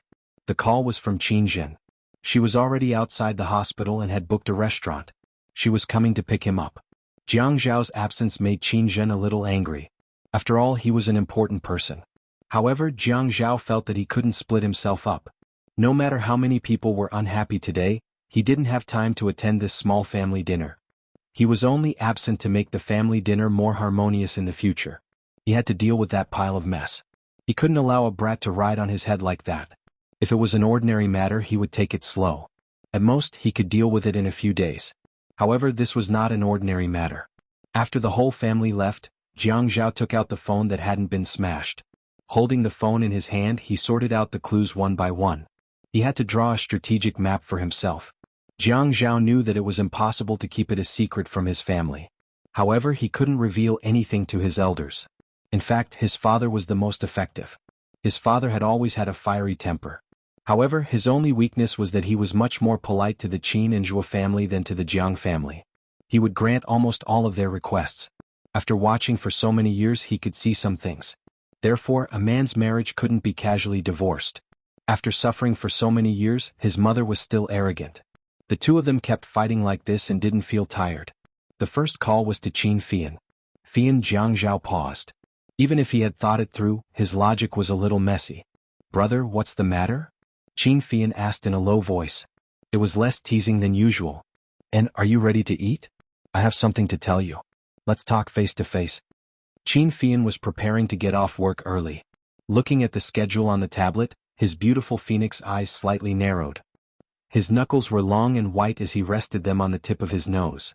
In less than 2 seconds he said, Should I pick you up or set a place to meet? I'll go to your apartment and order takeout. Qin Fian smiled.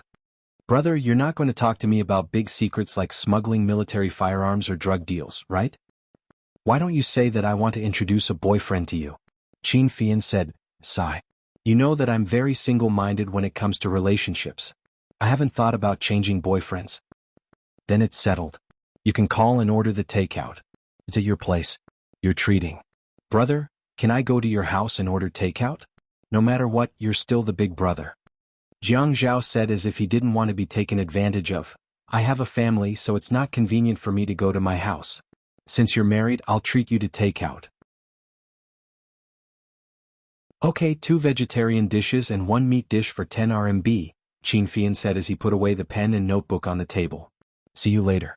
After hanging up the phone, Qin Fian dialed his secretary's line. Beauty, cancel tonight's dinner for me, or you can arrange for the vice president to entertain other guests. Handsome man, I got it. I wish you a beautiful night, the secretary who was called Beauty replied. You really know how to talk. I'll give you a bonus of 50 yuan. Can't I give you an extra 0? Sure, give me a decimal point and add a 0. Qin Fian had already put the important things into his briefcase and stood up.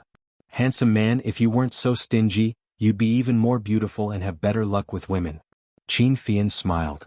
Beauty, I'm very single-minded. I'll get off work first. Don't forget to check in when it's time, or your money will be deducted. Goodbye, capitalist. Qin Fian reached out and picked up his pair of glasses without lenses from the table. He stuck them on the bridge of his nose, pushed them up, took his briefcase and went out.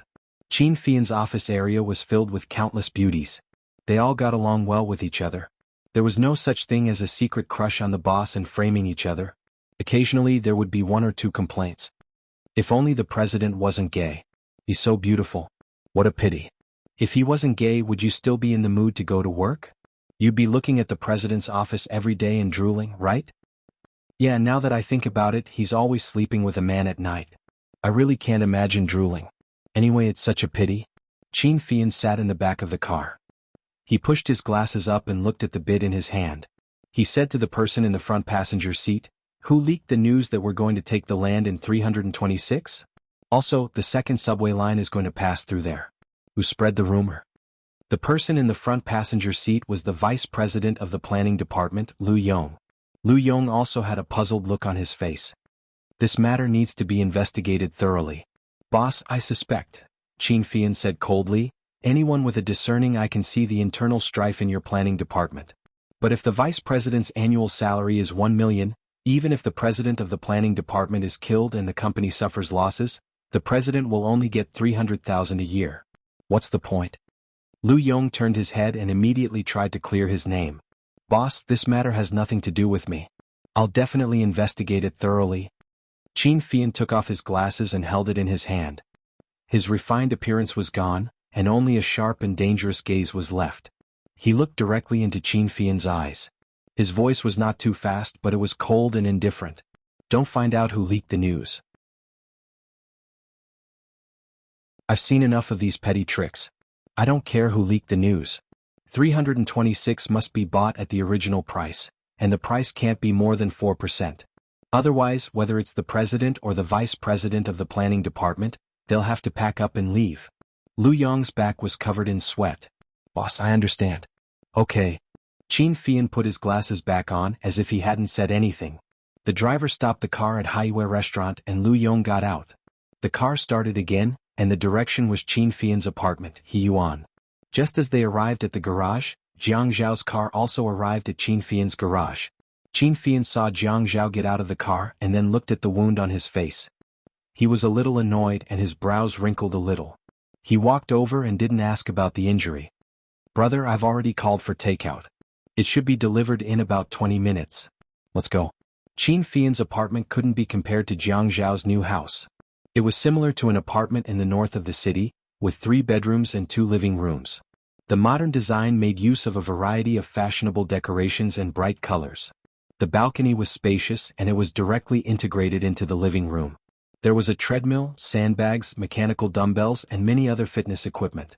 Jiang Zhao glanced at it and walked directly to the dining room. He opened the refrigerator and took out a bottle of mineral water from a pile of beer, fruit wine and other drinks. He unscrewed the cap and drank in big mouthfuls. Brother, if you need something from me, just tell me. I'll do my best. Qin Fian also took out a bottle of water from the refrigerator and unscrewed it. He felt that brothers were like this. Sometimes there was no need to say too much. You would know if something was wrong with him just by looking at his eyes or some actions. Jiang Zhao took the bottle of mineral water, walked to the sofa in the living room and sat down. Okay, I won't beat around the bush with you. I've run into some trouble now and I need you to help me and ask my dad to help me. Qin Fian also walked over and sat on the sofa across from the tea machine. Is it convenient for you to tell me? Do you have any ideas on how to handle it? Jiang Zhao licked his lips. You know that your sister-in-law used to be Min Zikai's fiancée. There are very few people in Haiqing who don't know. Okay, I know. Before we got married, she worked as a waitress at Peerless Beauty. At the time, Min Zikai went to pester her and Qin Tong, who was monitoring Min Zikai, took some ambiguous photos. Min Zikai also has those photos now. He wants to release them and once these photos are released. Jiang Zhao didn't mention that the photos were of a deep kiss. His original intention was to draw the line between Yi Er and Min Zikai, so he pushed all the blame to Min Zikai. He didn't finish his sentence and just looked at Qin Fian. Qin Fian took off his glasses. His face, which was prettier than a girl's, now had a serious aura, which was particularly eye-catching. He looked at Jiang Zhao's hesitant expression and said, once these photos are released, there's no need to talk about her future. Sister-in-law will be embarrassed in the future, and she probably won't be able to survive in the family anymore. Divorce should be the end, right? Jiang Zhao nodded, then shook his head. I won't follow in my parents' footsteps. Your sister-in-law doesn't even know about this yet. Brother, since uncle has to step in for this matter, then I have a way. But we can't just let Min Zikai off like this, can we? Qin Fian could tell from Jiang Zhao's brief words that he didn't want a divorce at all. Perhaps he cared more about this marriage than his future. If that was the case, Min Zikai, that bastard, was ruining Jiang Zhao's happiness. Jiang Zhao's face was resolute and handsome. At this moment, his teeth were clenched and those lines were even harder. His dark eyebrows relaxed as if he was about to heave a sigh of relief. I know. I'll take care of the family, Min. But you have to be quick about father's side. Moreover, it's father's order. If I go and greet him, I'll owe him a favor. It's a completely different concept. You have to cancel today's news first. I'll give uncle a call first. If necessary, I'll go and look for him immediately. Brother, I think we should let Zhuahao deal with this matter. Min Zikai, that bastard, is too full of himself. How much does he think his family Min is worth? How dare he provoke our family? Qin Fian knew that whether it was the Qin family, the Zhuo family, or the Jiang family, the family rules always revolved around the principle of not doing things openly. This didn't mean that they had to swallow their anger. It was just that they weren't afraid of causing trouble. In the end, it was just a way to show the demeanor of a big family. It was just a way to put on a high profile. Yes. From tomorrow onwards, the family Min won't be able to live a peaceful life anymore. Jiang Zhao knew that he could negotiate with Chen Tong. Whether it was coercion or temptation, it was necessary to negotiate with him. However, he could also negotiate with Min Zikai, but he couldn't take it lying down. As for Xiun Wu, because of their friendship from the previous generation, he had already suffered internal injuries from holding back. If Min Zikai, who was not related to him, still asked him to hold back, he really wanted to kill him. The takeout was delivered. Although it wasn't fast food, it really was 2 vegetables, 1 meat and 1 soup. Jiang Zhao and Qin Fian only took a few bites and were done with it. Qin Fian called Jiang Liqing. His voice and expression were like that of a professionally trained artist who was still in shock. Uncle, good uncle, biological uncle. What Jiang Liqing liked most was to be called a relative by the Qin family. Hey Fian. Uncle, I'm in big trouble. You have to help me. Don't let Grandpa know. Ad. Songshu 566.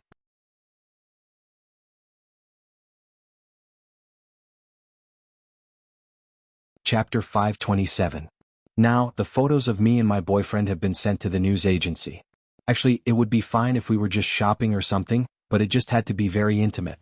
Uncle, it's the kind that is very, very intimate. When Qin Fian was lying exaggeratedly, he glanced at Jiang Zhao from time to time. When he did, he purposely raised his eyebrows. When Jiang Zhao gave him a thumbs up, he continued to shake his head and make up stories, almost crying. It's just that I don't know why, but the photos of us being intimate at home were taken very clearly by the paparazzi with their long cannons. Uncle, only you can help me. Although I admit that I'm gay, I don't want to show such photos to others. And if these photos are released, my grandfather will definitely be so angry that his heart will stop beating. The last time I admitted that I'm gay, he was hospitalized for half a month and had to be put on oxygen for a week. You know that. As Jiang Zhao listened to Qin Fian's story, he collapsed on the sofa and grabbed a pillow to cushion his head. Looking at Qin Fian's vivid description of the so-called erotic photos, he laughed until tears almost came out of his eyes. Jiang Liqing found it hard to understand at first that Qin Fian was gay, but after all these years, everyone had gotten used to it. It was fine if everyone in Haiqing knew about it, but at least there were no messy rumors. He thought that if this was his own son he would really beat him to death. Oh, his son wasn't gay. But he also treated Fei Yan as half a son. There were some things that the family could not force, so he didn't care about it and let it be. But in private he still put in some effort. Whether Fei Yan was gay or not, he felt that this was a family matter. Moreover, Fei Yan was now begging him in such a soft voice. The old man was indeed angry. Not to mention the extent of those photos, just listening to them made his scalp tingle. If they were really published in the newspapers, the moment the old man saw them, he would probably really kick the bucket. Don't worry, Uncle will immediately send someone to inform them. Jiang Liqing felt that this method was very fast. Even if it was a printed article, it still had to be removed. Qin Fian's phone was on speakerphone. Jiang Zhao heard it and immediately raised his hand to chop. After denying it, he drew a line in the air and made a hand chop at the end, indicating that Fian was going to cut off his escape route. Qin Fian immediately understood. Uncle, why don't you give them a message? Roughly say, don't meddle in the affairs of our Qin and Jiang families, no one should meddle in anything. I feel that this way, it also shows that you don't know that they have my photos. And after saying this, they won't dare to find news about me in the future. Good uncle, I know that although I am a little disappointing, but you have always doted on me. Uncle, I promise that I will be more careful in the future and won't cause trouble for uncle. Jiang Zhao turned over, looked at Fei Yan and patted his butt. Qin Fian looked at Jiang Zhao's actions and listened to the silent Jiang Liqing's sigh on the other end of the phone.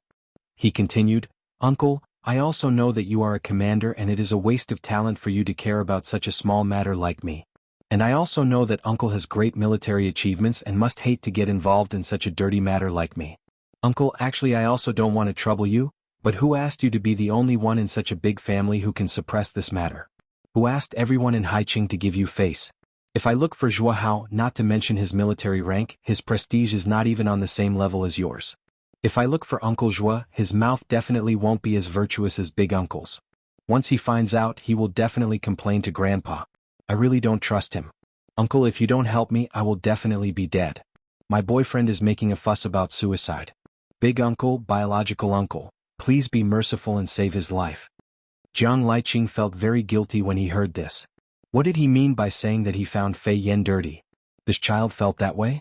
Although the whole family couldn't completely accept that he was gay, they would never use the word dirty to describe him.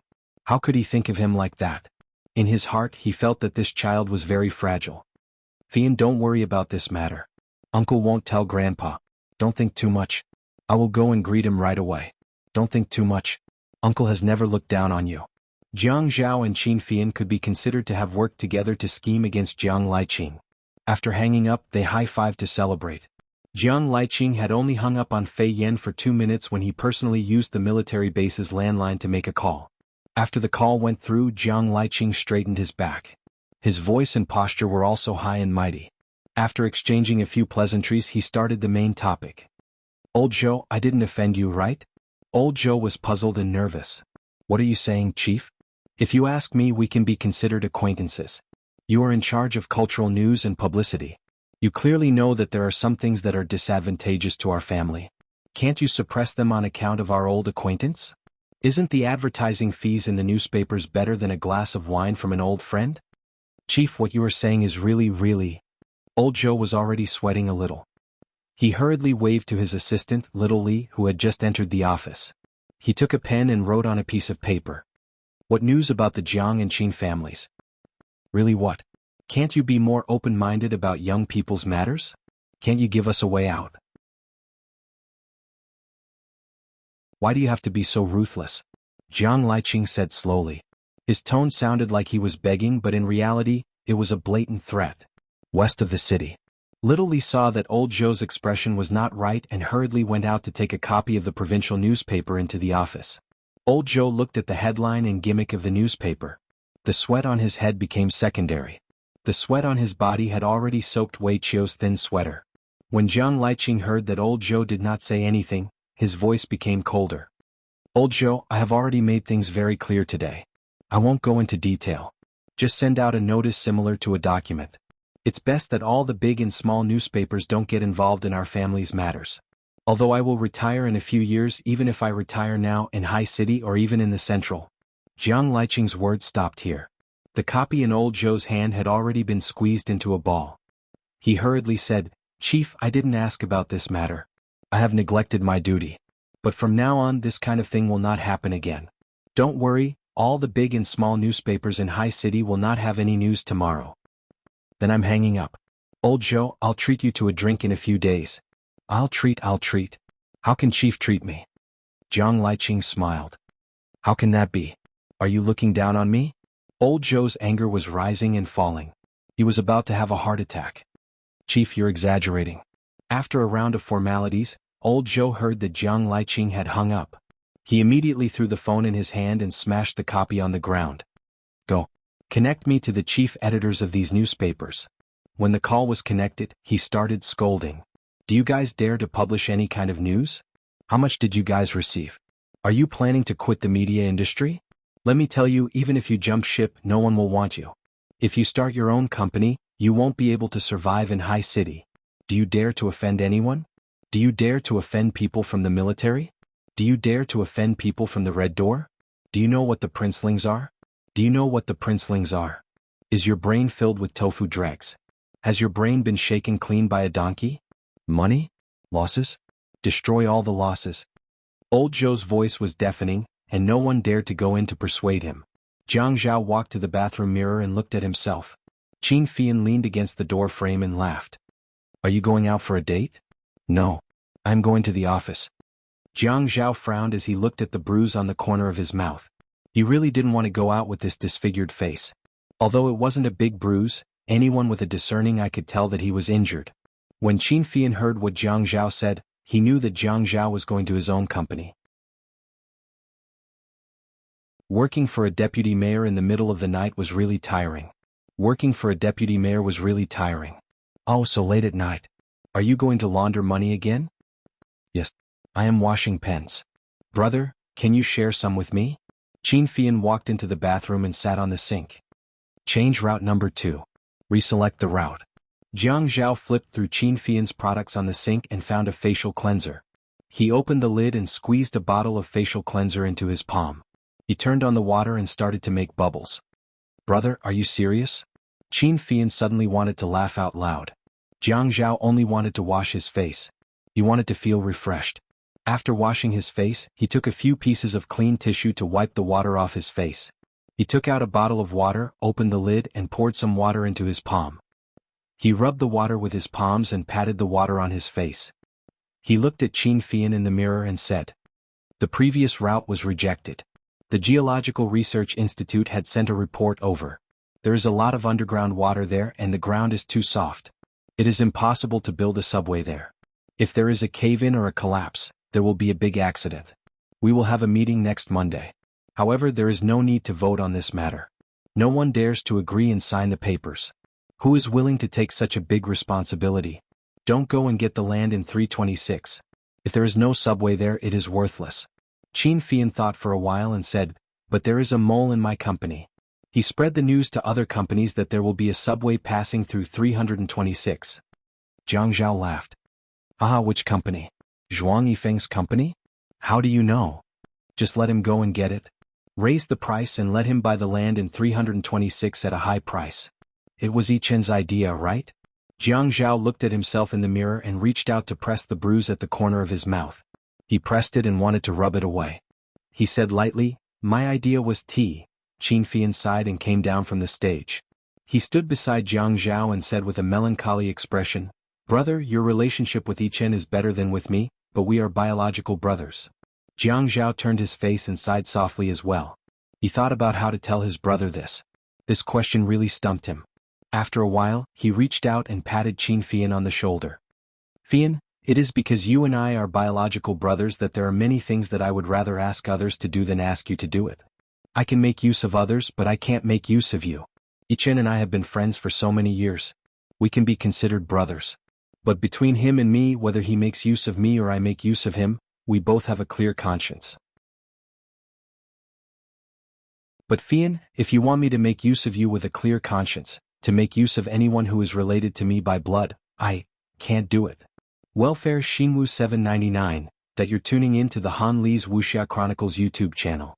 We're so grateful for your support and don't forget to subscribe to join us on this incredible journey through captivating stories.